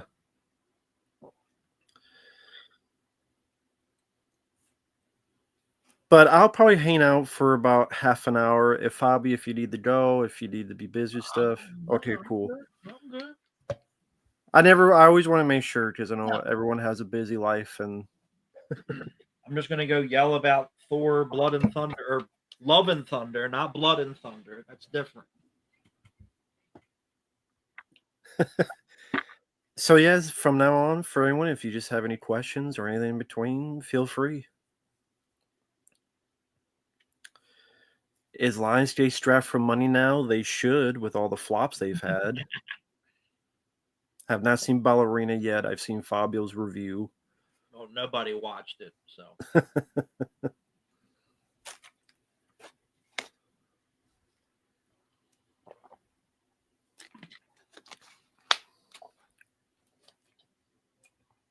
It was terrible. Nobody wanted a John Wick spinoff.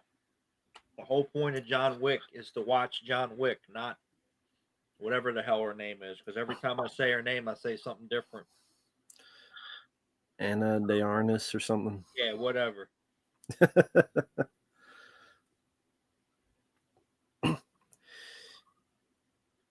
57 pounds soaking wet, and she's supposed to kill everybody. Okay. Yeah, I do know it did bomb. Austin Wilcott. It did bomb very badly, so not a surprise. Because that was a movie people were not asking for, so they didn't go see it because they didn't give a shit. No, they wonder why. They wonder why. But we're getting John Wick 5, so it'll be okay. See if it made any more, because it only made like 25 million here in America. It didn't do anything. No, it's made over 100 million worldwide. I'm sure it did. It's made 53 million in America as of today. And what was the budget? It was 90, I think. Yeah. But if that's without marketing and stuff, so Right. if you account marketing and everything, it flopped. Well, in America, it flopped because it didn't make its budget back. And then Daniel Bernhardt's in it, even though he played a different character in the first movie. Because they're running out of ideas. No, and then half of the footage of Keanu Reeves is just recycled from the third movie. Yeah. I remember you saying that in your review, yeah. I think people weren't going to notice.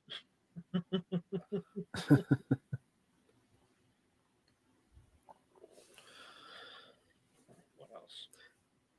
Yeah, Derek, you could definitely find Friday the 13th online pretty easily, so you'll be fine with that. No, that's Lionsgate's fault. They made all these shitty movies that nobody cared about. That's on them.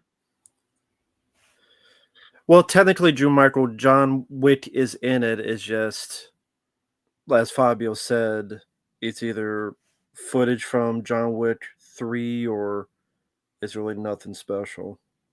No, they're at the end he shows up to try to get her to stop killing people, and then they have a little fight because that's believable. And then he helps her out.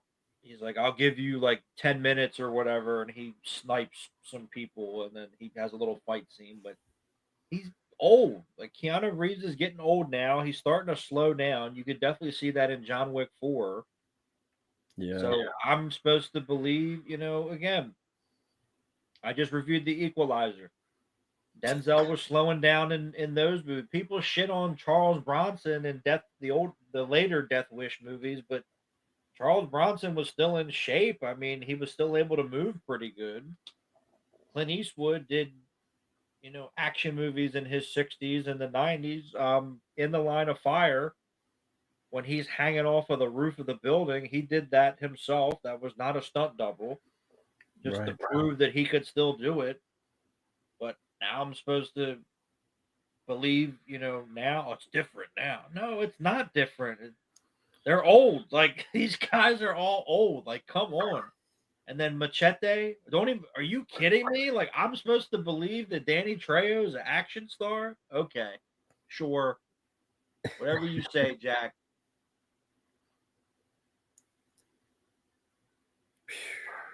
I remember those. Great job on those videos, by the way. Thank you. But yeah, just, no wonder I didn't watch them. Sadly, I did. I only watch them because I got paid. But, Steven Seagal playing the villain, and he's half of the time he's on a green screen. And 1 minute he's got an accent, the other minute he doesn't have an accent. And he kills himself at the end of the movie. And he's supposed to be Mexican, but he's whiter than fucking Casper. And what the fuck is who? What is this? What am I watching? Dog shit. And then they made a second one, and Mel Gibson is Elon Musk before anybody knew who Elon Musk was, and they're going to space, and he's got a mask and these lasers, and I'm like, okay, what the hell is this shit? Yeah, Machete kills again in space. I'm good. I'm good. Yeah. Just checking something real quick. You're good. And then what was the Ice Road 2? Didn't that come out this weekend? Apparently that got destroyed by the critics. I saw a review. It said a sequel to that's already been forgotten to a movie that was already forgotten. I'm like, there you go. Exactly. Yeah, I mean, Ice Road 1 was even that memorable, at least to me. It's like, Excuse me. really? I didn't even watch it. What was that other one? Let me see if I can pull it up here. What was the other one he did around the same time that was very similar?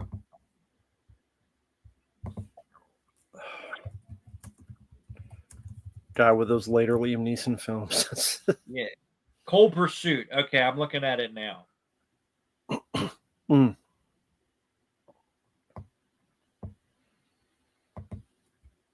Yeah, Cold Pursuit. That was the one where he was the truck driver and his family gets killed or something.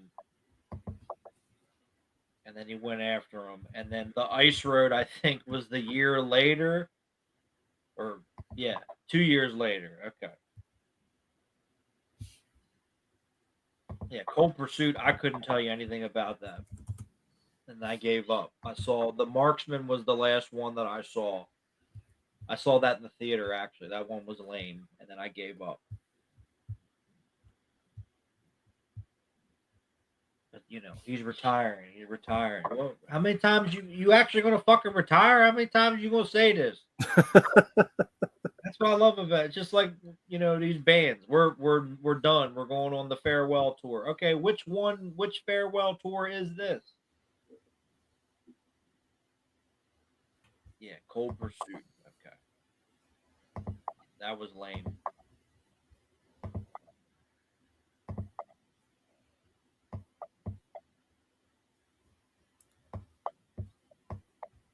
So this is what I was just looking at. After a while, they all kind of run together. So coming up, you got another Jurassic World with the wooden mannequin, Can't wait. Scarlett Johansson. I didn't even see the first one of this, and for some reason, there's a sequel. The Old Guard 2. Can't wait. John fucking Cena. Can't wait. There's another Dora movie. Dora the Explorer. There's some Disney Channel movie called Zombies 4. Yeah, I'm so excited to watch that. I can't wait. Vampire musical. Vampire High School Musical. There's Super Dud. Can't wait. That's a shitty poster too. Yep. He's stepping on the symbol. And then the tracking for it keeps going down. Because they're like, well, we made 20 million in pre-sales. I'm like, okay, well, that's not gonna help. This is another Medea movie. Can't wait. I know I'll get a paid request for that.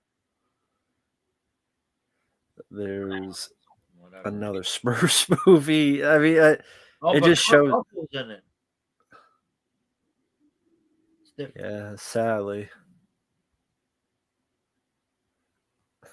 No, yes, the remake of I Know What You Did Last Summer. The Dead Pitch trailer review was better than the movie, and the movie's not even out yet. Exactly. Your favorite guy. Can't wait. I know it's coming. I know that paid request is coming.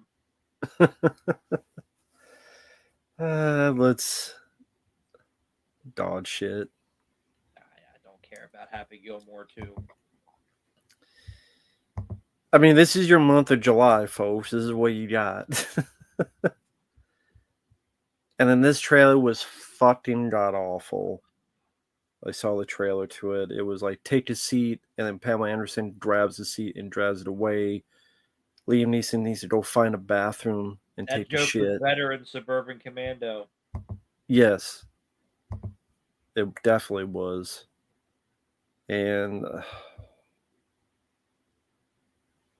great googly moogly. It's got the googly eyes. What is this? I don't know what the hell that is. God, that's funny. Yeah, Freaky Friday the 2. Can't wait. Jesus. Because that's what I want to watch. Crazy Cat Lady, Jamie Lee Curtis with her yogurt or Go-Gurt or whatever it is. And then Eddie Murphy picked up a check. Andrew Dice Clay is in it? Yeah. Okay. Oh, and Tim Story's directing it. Oh, that'll be good. Yeah, the trailer was very generic. I think Dice was only in one scene in the trailer. Nobody 2 I actually look forward to because I like the first one. Yeah, I like the first one. Hopefully it does not disappoint. And yeah, I think that's the only movie I look forward to this year. Chuck Russell, hope the paycheck is good. A remake of Witchboard? Directed by Chuck Russell. Okay, that's what people were really clamoring for. I guess. At least Chuck Russell's getting paid. I guess so. I don't know. I'm just a heist film. You don't call it eeny meeny. That makes sense, but you don't take yourself seriously. What's the sequel? Miney Mo.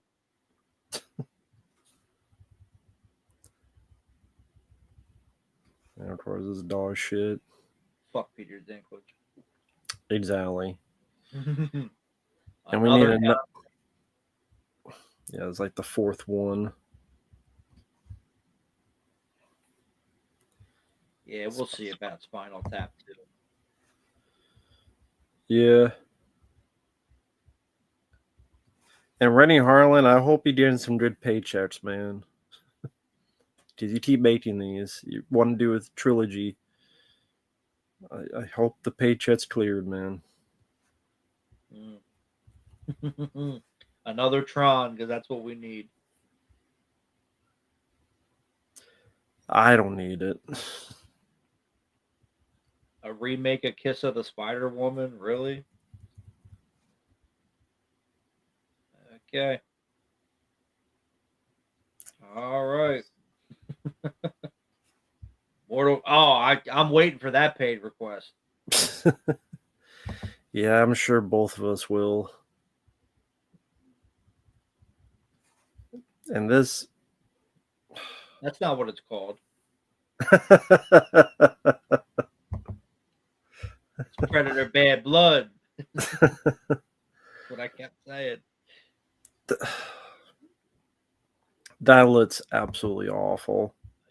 And then it's coming out the same day as the running ran. The run. I can't talk. I'm so excited I can't get words out of my face. It's coming out the same day as the Running Man remake. Awesome.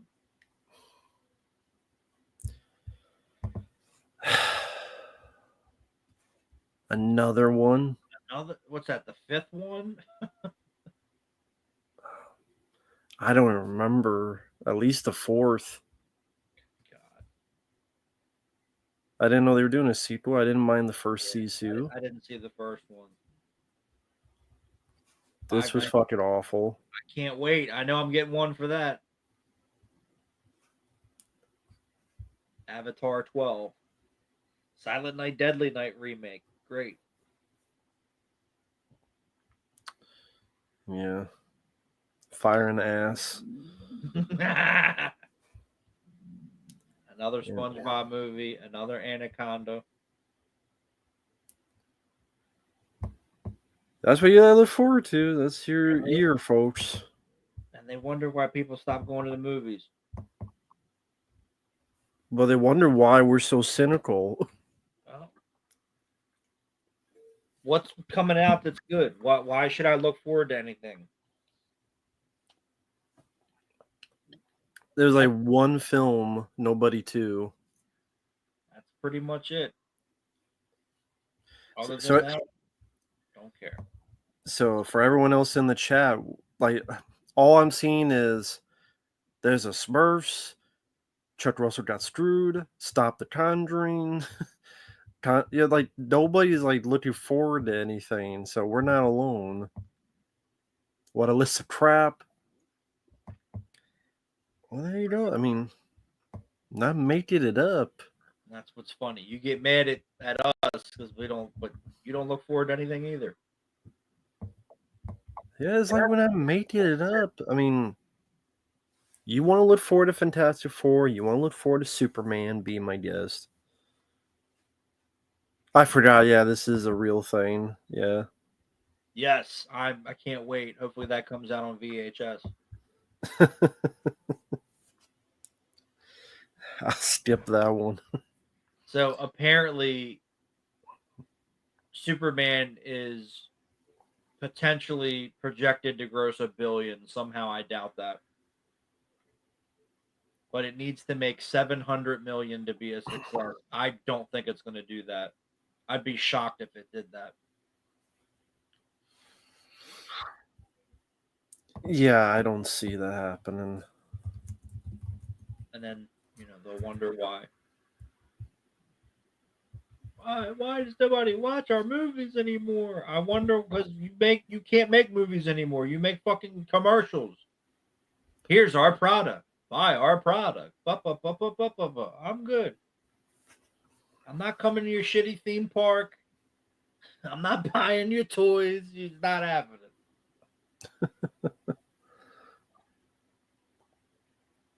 I gotta find this comment that I got earlier from this moron. This moron is obsessed with me. I don't know what their problem is. Yeah, how come the Betamax instead? Yeah, that's right, bitches. Get it on CED. There we go. Why do you constantly impose your feelings onto a film and try to change a legacy and conscience a film has? I don't know what the fuck this person's smoking.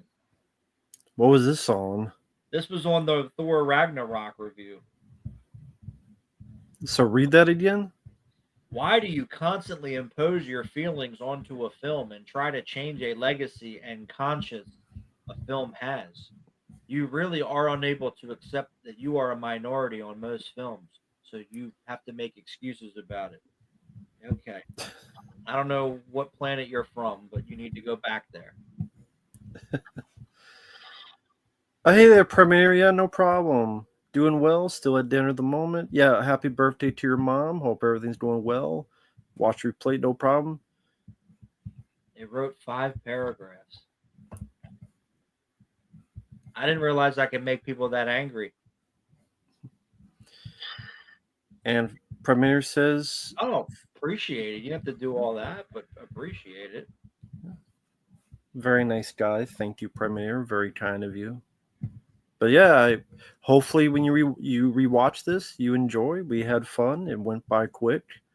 And Fabio had a lot of great information. That's why I'm glad he was on here. He was very informative. And it's a good time. This person kills me. I love it. 5 paragraphs. It's great. Are you that bored?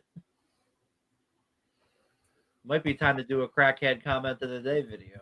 Just saying. It's still on there. It's still on there. On what review? On the Thor Ragnarok. They wrote 5 paragraphs.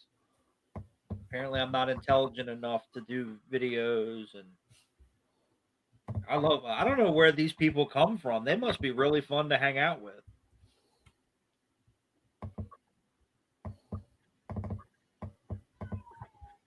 Uh-oh. Yeah, shut up. The cat's excited now. Well, don't. He shouldn't be. Yeah, there it is right there. It's 5 paragraphs.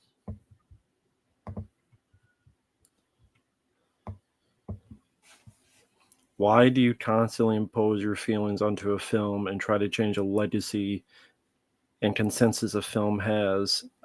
You're very powerful to do that. Apparently, I'm God. I didn't realize that. Yeah, I didn't know you could change a legacy of a film by I giving didn't an realize. opinion. Yeah, that's crazy.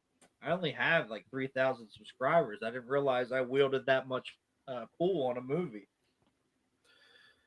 This is 50% of a Hulk film. No, it's not. It's 100% a Thor film. The Hulk is in it. I've seen the film. The Hulk is in it more than Thor.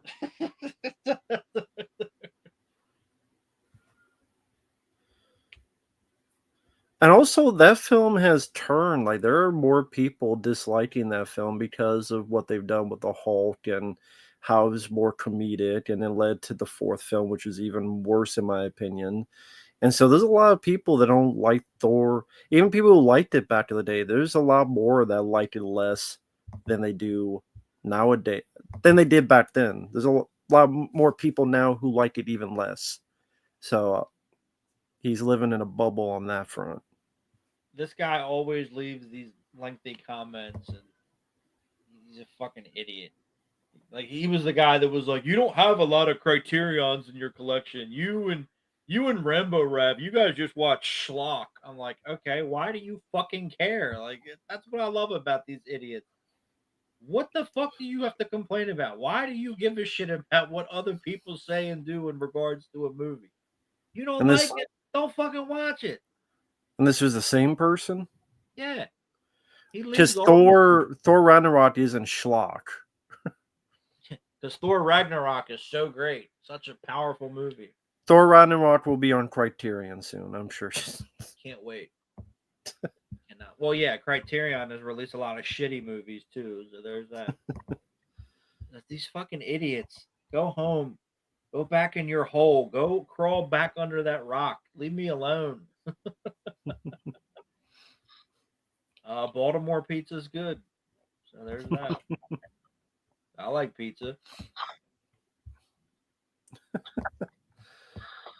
People got nothing better to do than to go on the internet and complain about what somebody else said. I love it. Drew, I don't know what legacy. I didn't know Thor Ragnarok had a legacy. Do people remember that movie? I mean, a legacy means a lot of things. I don't think Thor Ragnarok has any type of legacy. In fact, the legacy it has is a lot of people started seeing how Thor was made more comedic, Hulk was going to be more comedic. So the legacy, it started the road of She-Hulk, fat ass Big Lebowski Thor, and all this other stuff that it led to. That's his legacy. If you want to talk about legacy, this led to fat ass Thor and one of those Avengers Endgame. Yeah, This led to fucking She-Hulk. This is what it led to Steve Urkel Hulk. That's what it led to. So there's your fucking legacy. So exactly. congrats on that. Let's turn the Hulk into a bitch. Let's turn Thor into a fucking goofball. Okay. And you wonder why people stop watching this shit.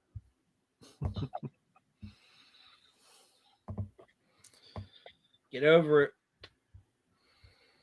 Yeah, apparently the script was done for the Batman 2, but I don't know what's going to happen, but apparently the script is done. We'll see what happens.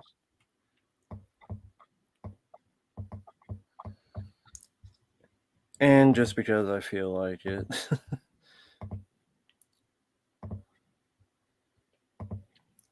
Here's what I want my legacy. I want these films made. There's my fucking legacy. Now we're talking. I want this film made.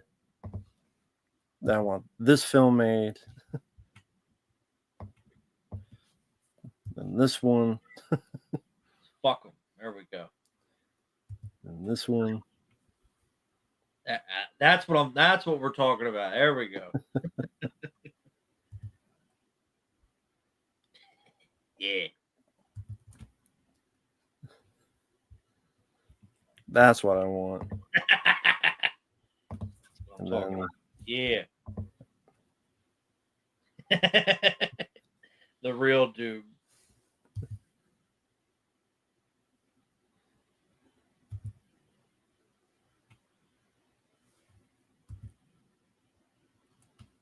There you go. There's my franchise. There you go, Mr. Dickhead, whatever the fuck his name was.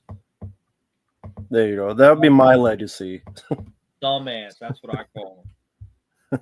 They got mad because I didn't like fucking Nosferatu. I don't think anybody liked Nosferatu because ain't nobody talking about it. Nah. Haven't heard a single person. I don't know what world this person lives in, but it ain't the real one. Yeah, Ragnarok is for people by Criterion shit. That's what I was saying before. So I don't know what the fuck the guy's talking about. Crackheads.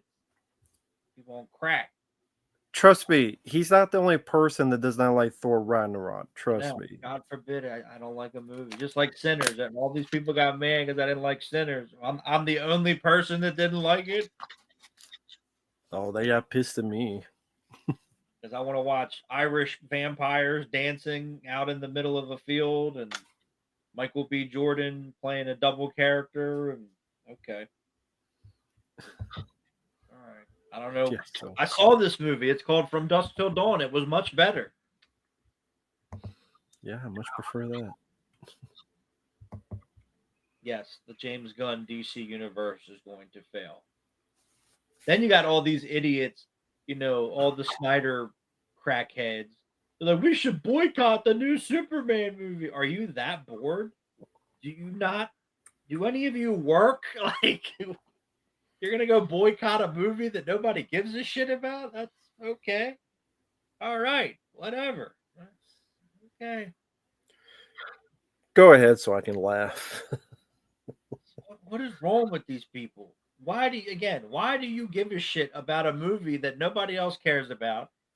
You're going to go boycott. You're going to go stand there with your little signs. Don't you people have fucking jobs? Don't you have anything better to do with your time?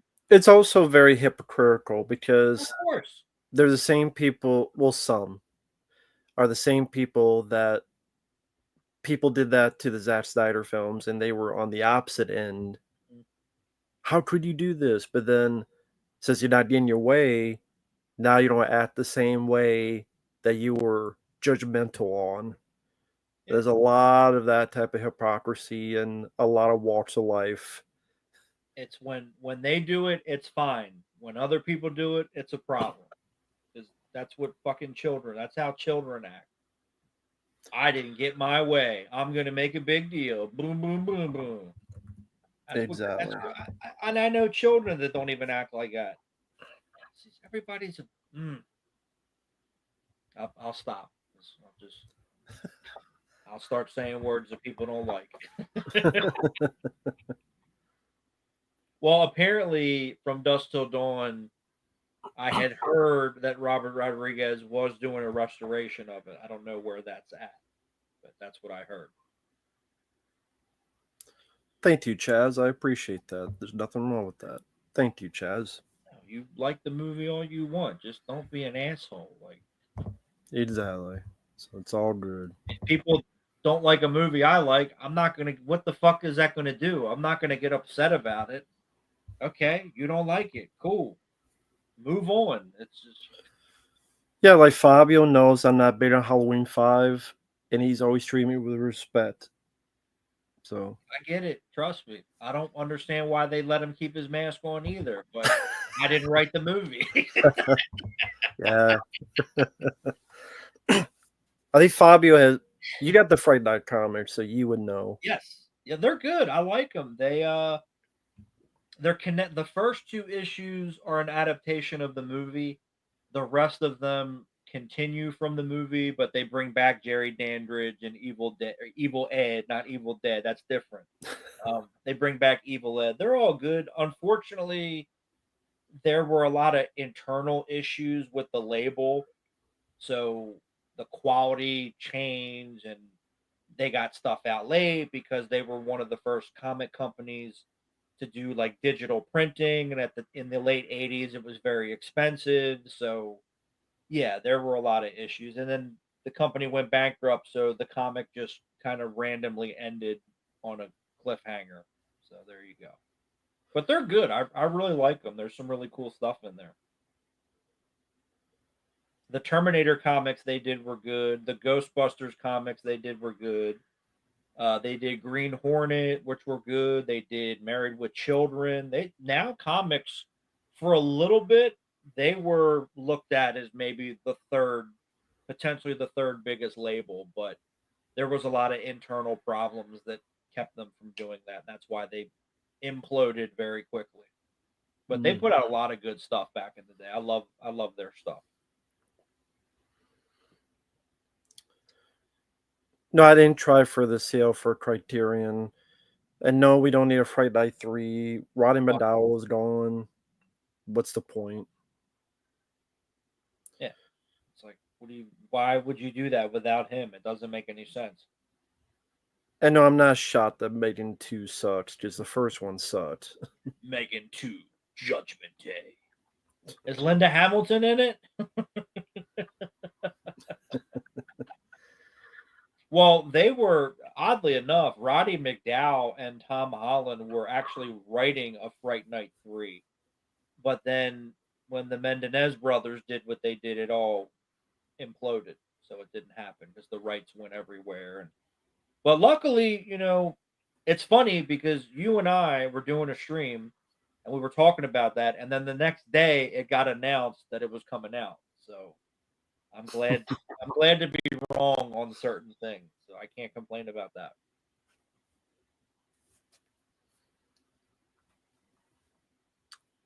Yeah, Friday Night 2, look forward to it.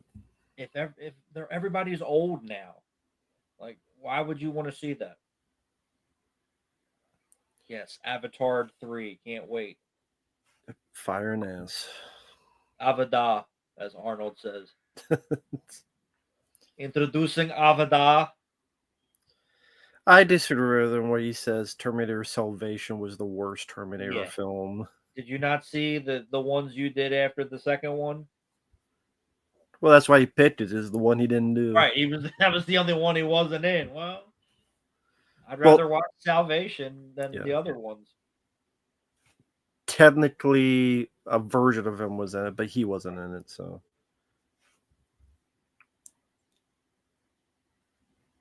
Yeah, Animatrix, from what I've heard of Predator of Killer or Killers, Animatrix seems like the better version of that. Because Animatrix I did like. I don't know, have you ever seen that?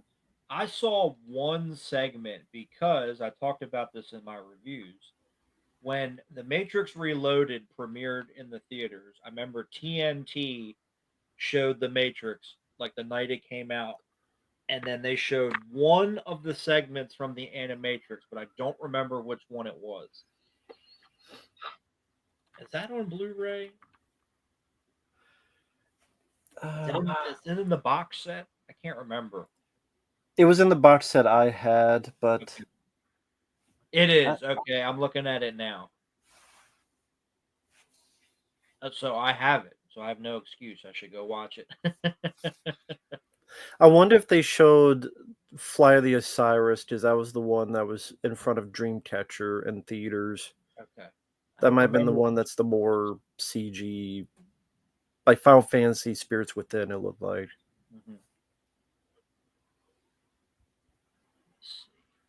Yeah, it's in the. They did an individual release, and it's also in the box set. Hmm. Maybe it was Kid Story. I can't remember. I'd love to find that version, or like if somebody recorded it or whatever. I'd love to find that. But it might have been Kid Story. I don't know. Oh, okay. But yeah, I have the I have the box set still, and then I have the 4K because the 4K had the original color timing for the first movie. Because they fucked it up.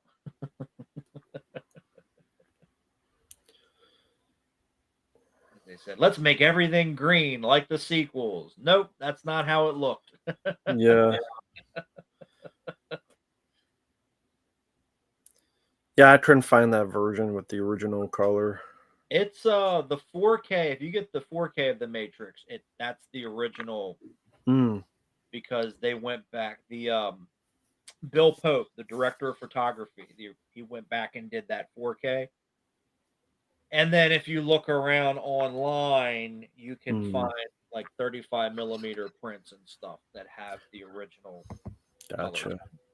I gotcha. But the scenes that take place in the real world are supposed to have the blue color timing. It's not the scenes in the Matrix have the green they're supposed to. But the whole movie's not supposed to be green. That's what people don't understand. Yeah, like Fabio says, if you look on the online, you'll eventually find what you're looking for. If you look hard enough, you'll find it's just like the actual. It's like the Matrix. If you look hard enough, you'll find it. So it's Yeah, out.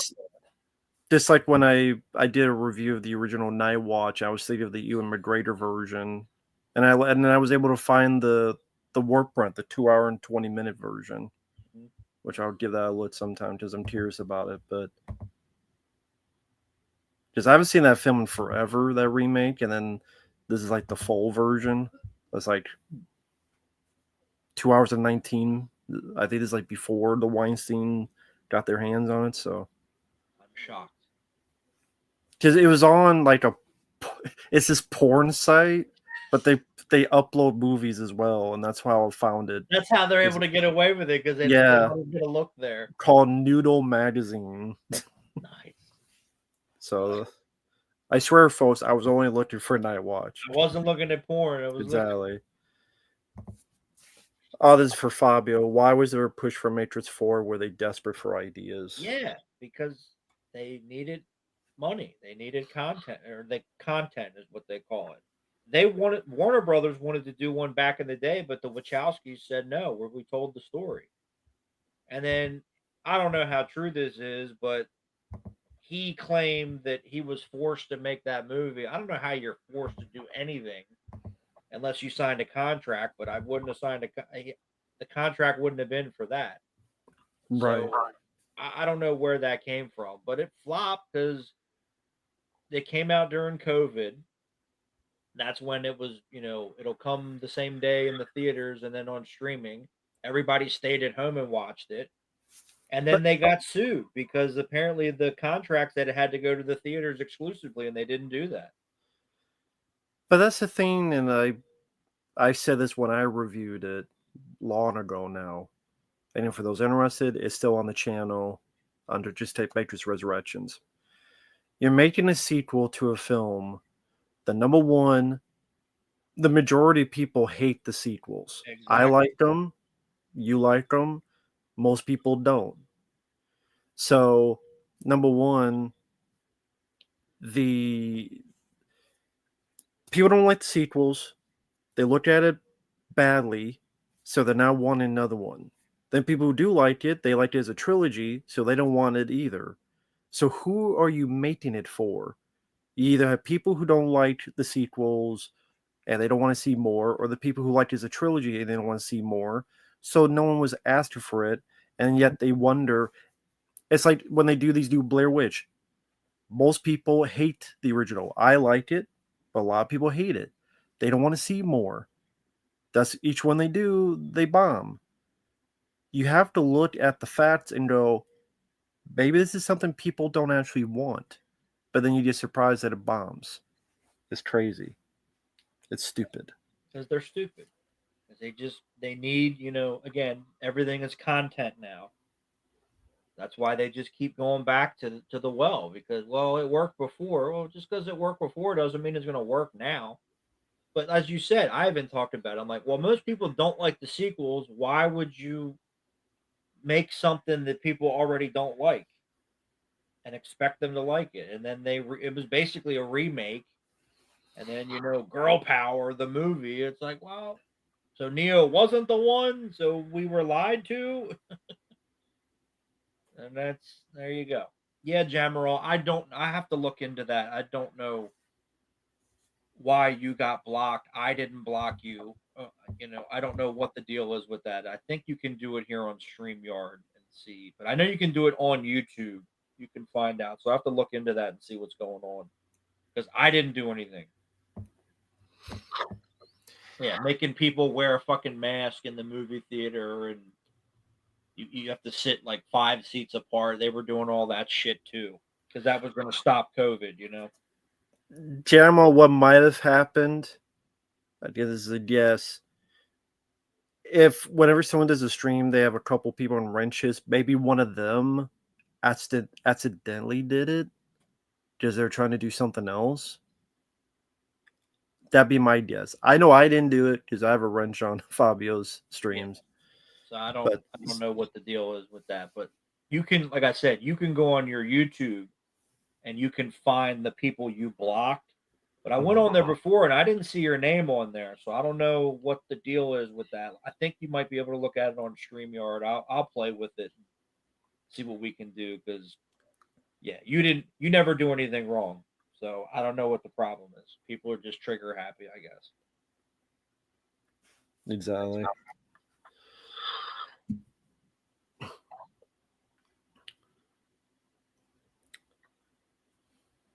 Oh, thank you, Freddie Litz. People saying 28 years later has barely any horror. Well, apparently has a lot of dicks. 28, Nice. 28 dawns later. Nice. Can't wait. But yeah, I've heard mostly bad things. It's boring. The trailer misleads you. It's a whole lot of nothing. But then it leads to 2 more movies. They're gonna make 2 more. Yeah. I think the All one right. the one doing the next one is the one who did the Candyman remake. Oh, can't wait, because that was such a good movie. It comes out like in January or something. But this film didn't do well. It's No, not doing that great. And yeah, Michael, he said it's up. Michael Keane, yeah, is his. Well, I wouldn't say he didn't say he hated it, but he said it was just nothing special, which seemed like it from the trailer. I'm looking at it now, and yeah, it didn't do that well at the box office. And it didn't seem like it'd be anything special. And so there you go. Once again, speaking of like out of print and all that, I had a buddy from the army. He randomly messaged me. He's like, "Why is 28 Days Later so expensive on Blu-ray?" I'm like, "Because it's out of print." What does that mean? I'm like, they don't make it anymore. Oh, okay. He didn't know what it meant. I'm like, all right, I'm old, I guess. I have to explain all these things to people.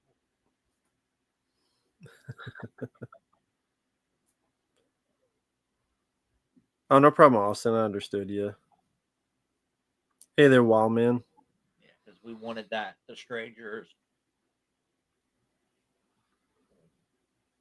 They just keep making this shit. Scream 7 next year. Friday the 13th TV series. They're still trying to make Halloween a thing. They're going to remake Saw now because someone else got the rights. They're going to try to do Exorcist again after they've spent, $500 million to get the franchise, and then the movie didn't make any money, so they sold it to somebody else. Just fucking stop. Like, enough is enough.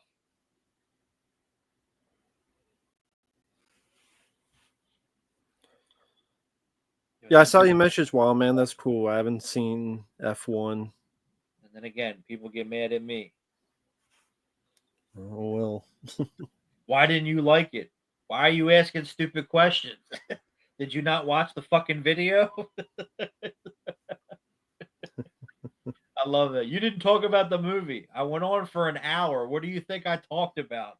Cottage cheese? Like, god damn. Do I gotta spell it out for you? There's some real special people out there. I'll leave it at that. I'll leave it at that. Oh, well, fuck them. That's right. Fuck them. I agree. I agree. I'm too old for this shit. Oh, thank you. Uh, Yeah, it's there. It's right there. I Spy on Fabio's Little Eye, Super Rare Spider-Man, the Anime Series Complete Series DVD Region 2. So much nice Marvel got cheated out on DVD releases. They're lazy. They're lazy. That's why. Look, people try to, especially with that show, they try to argue, well, the rights. What rights? Disney owns everything. They own Marvel. They bought Fox Kids. They own everything. They were just too fucking lazy to release it as a box set or whatever here in America. Because they put them out. You can see the other ones right there. Those are the ones that came out here. They were just too lazy. They did it for, okay, they put out X-Men complete. They put out Iron Man. They put out Fantastic Four. The 60s Spider-Man cartoon. I have, other way. I have that. They were just lazy. That's all it was. Oh, it's on streaming. I don't give a fuck about streaming.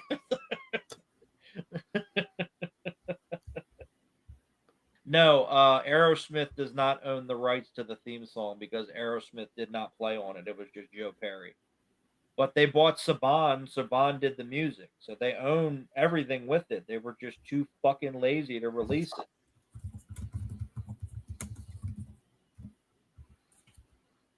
Looks like they didn't put out the Hulk cartoon here. They didn't put out the Avengers cartoon, the Silver Surfer cartoon. They're all back here, but they all came out overseas, but they didn't come out here. Again, they were just fucking lazy.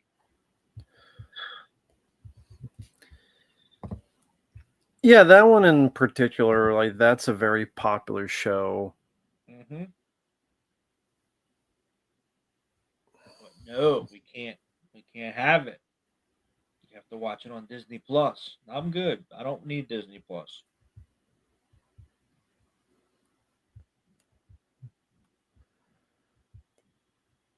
But they own. Look, Disney owns everything. Yeah, Spider-Man Unlimited never came out either because they just simply didn't want that. And that one's only one season. They could have put it on one DVD or whatever.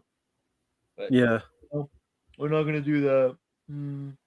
That show got screwed with, not just on DVD, but the whole show got screwed with, unfortunately, because it was so good. There was so much potential there, and then half the time it wasn't on, or it got preempted, or then they canceled it, then they brought it back, and It was all sorts of stuff with that show, and it's a shame because it's a really good show. I really enjoy. I liked it when it was on. I really liked it. I still like it. Or they were released to be shitty like that Ninja Turtles 2003 set that I Yeah. still didn't buy. Yep. That or the '80s cartoon, how they did that.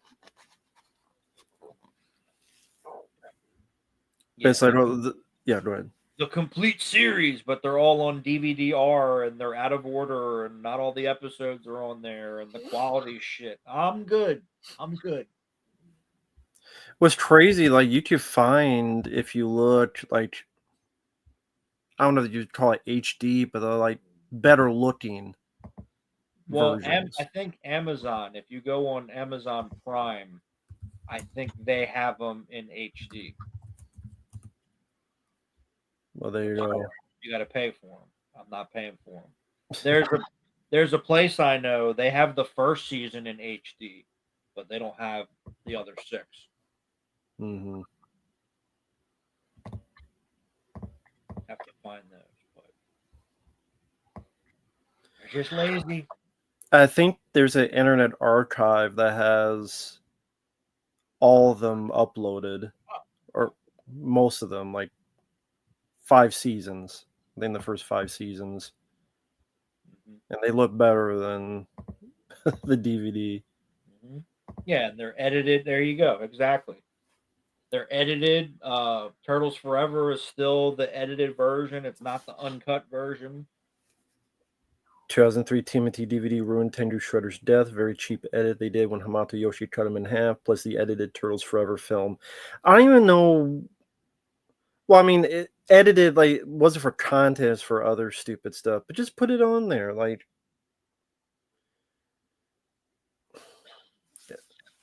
the Turtles Forever, I can't remember the stuff that was edited out, but It was nothing. It was just random stuff they cut out. It had yeah, nothing to do with that's violent. It was just yeah. random things they cut out for no reason.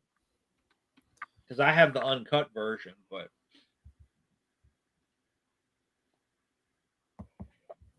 I'm allergic to Bless the you. fact that they cut Turtles Forever. Thank you, Wild Man. But yeah, they do silhouetted armor. Animator. Jeez, I can't fucking read. Silhouetted animator. Thank you. I haven't seen you on here before, but thanks for stopping by. Yeah, the scene where the two Donatellos are using the sonar in the van, they cut that out for no reason. Mm. When Krang and Shredder and talk to the other Shredder about their computer equipment being destroyed, that was cut out for no reason. 2003 Raphael calls the 87 Turtles clowns and they get into an argument. That was edited. Why?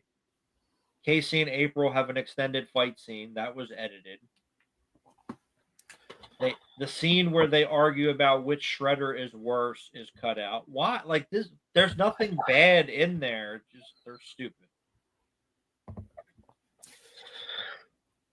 No, WCW fan. There are no updates. That's up to Arrow. Yeah, they're keeping a tight lip on that. Yeah. That'll probably come out at Christmas. Probably. Do you think it's just the first film or the first 3? No, it's all 3. Hmm. Unless I'm wrong, but I believe the first one for sure. But they'll probably do they'll probably do like a box set just to sell the first one. But if they all have features, I'm okay with that. That's all that I care about. Hmm. But yeah, they're keeping a pretty tight lip on that because they gave a little tease to get people excited.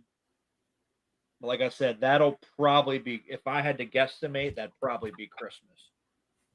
I see that being a Christmas title because I know they just announced September, so October they'll probably announce those titles in a couple weeks. So yeah, I probably Christmas. Hmm. Yeah, Tulsa King. I did get a paid request to review season 1, but that won't be for a little while. Yeah, I think you'll like it. It was The episodes I saw, it was fun. It was good. Yeah, Silhouette. I have the Region 2 DVD, which is the uncut version, because I'm not watching that shitty edited version, because they cut for nothing. There was nothing bad in it. It was just, let's cut random shit so we can get more commercials. Yeah, that's the one I have. Yeah.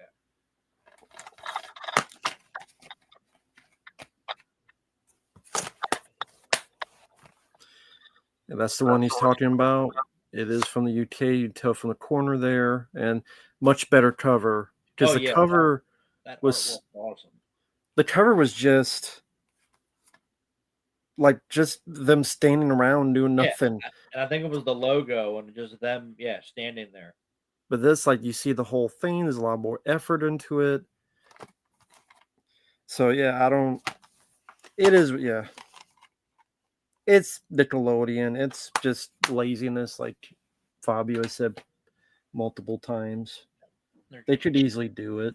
They're cheap and fucking lazy. Why nobody watches their shit anymore? Which is why they don't put nothing out on DVD. Just like the Adventures of Pete and Pete, the third season, they were in the box, ready to get shipped out. They were ready to go in the trucks, and they said nope. And now they're just sitting in a warehouse collecting dust.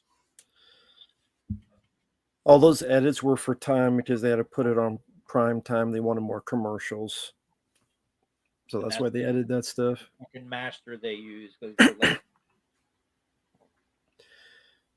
WCW fan, me and Fabio will start a secretly used fan club. Right. Bring back the turtle pies. Motherfucker. I didn't get them because I wasn't alive yet. Well, technically I was, but yeah. my mom was just pregnant. I don't think babies need turtle pies, but we'll see.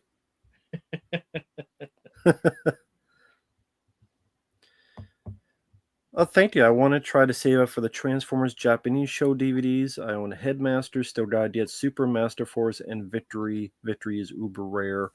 I don't know. I didn't know much. No, that's fine. I mean, the fact you said any at all is kind of thank you. But I didn't see the Japanese show, so I don't know the difference. I'm not as knowledgeable on Transformers. I've seen Transformers Prime, those 3 seasons, and the Predacons movie. I've seen, sadly, the Michael Bay films. I saw the 4th one again, which has a guy who's a pedophile, which I forgot about. Because the race car, I think I kept calling race car pedophile guy. Nice. Because he's like 20 and the girl's 17. And here's my Romeo and Juliet card, which I forgot about that.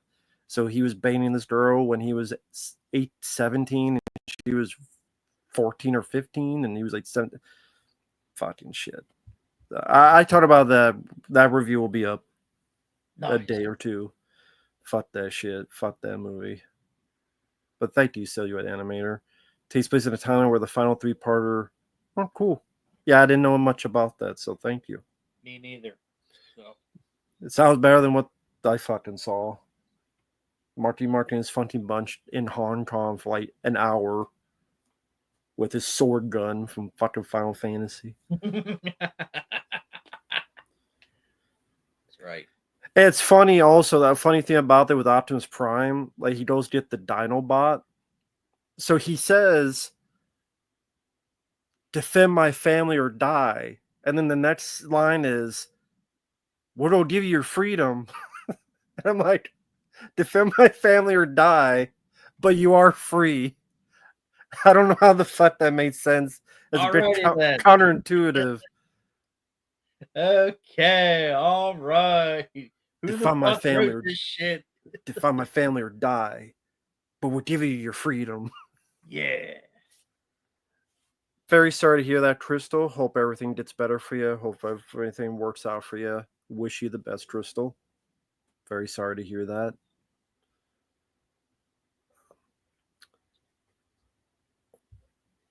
What Michael Bay Transformer films have you seen? The first 2, that was it, and then I gave up.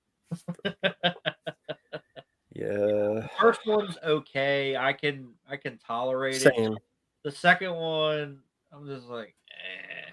But it's funny because when that came out, the ice cream truck was the toy that everybody wanted. That was the hardest one to get. I don't know how I remember that, but Hmm.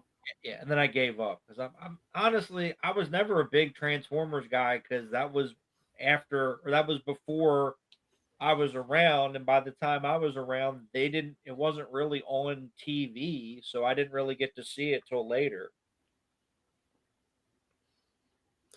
Same. Just like He-Man. He-Man wasn't on when I was a kid, so I didn't see it till later because there was no DVDs back then.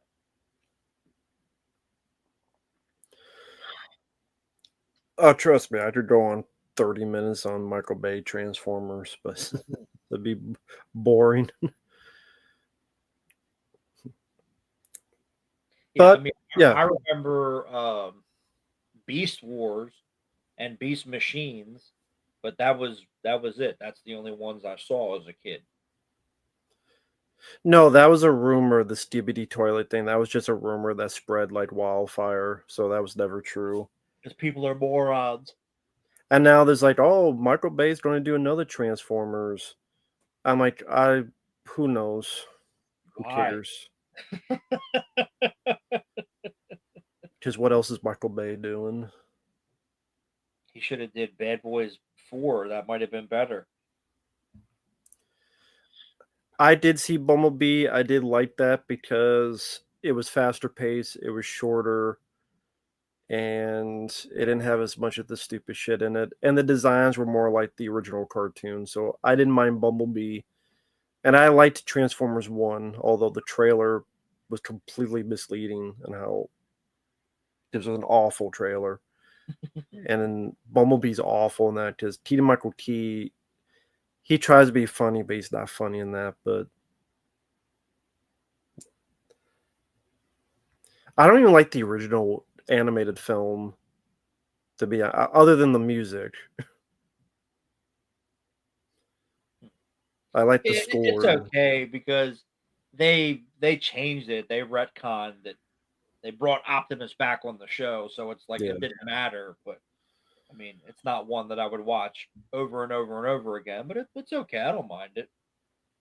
I hate that Dare to Be Stupid shit. I don't know why that was in there. And Who knows? Hot Rod, such an annoying fucking character to me.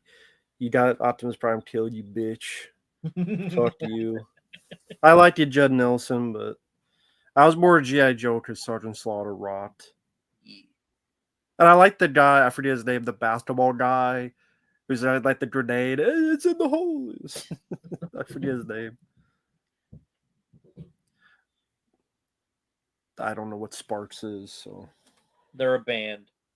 Hmm. I mean, like, I've never heard of them before, so I never listened to their music. But actually, I'm going to be heading on out because I got to eat. It's about 9:36 p.m. here. So, hope everyone had a good time. Thank you once again, Fabio, for stopping by to do this commentary.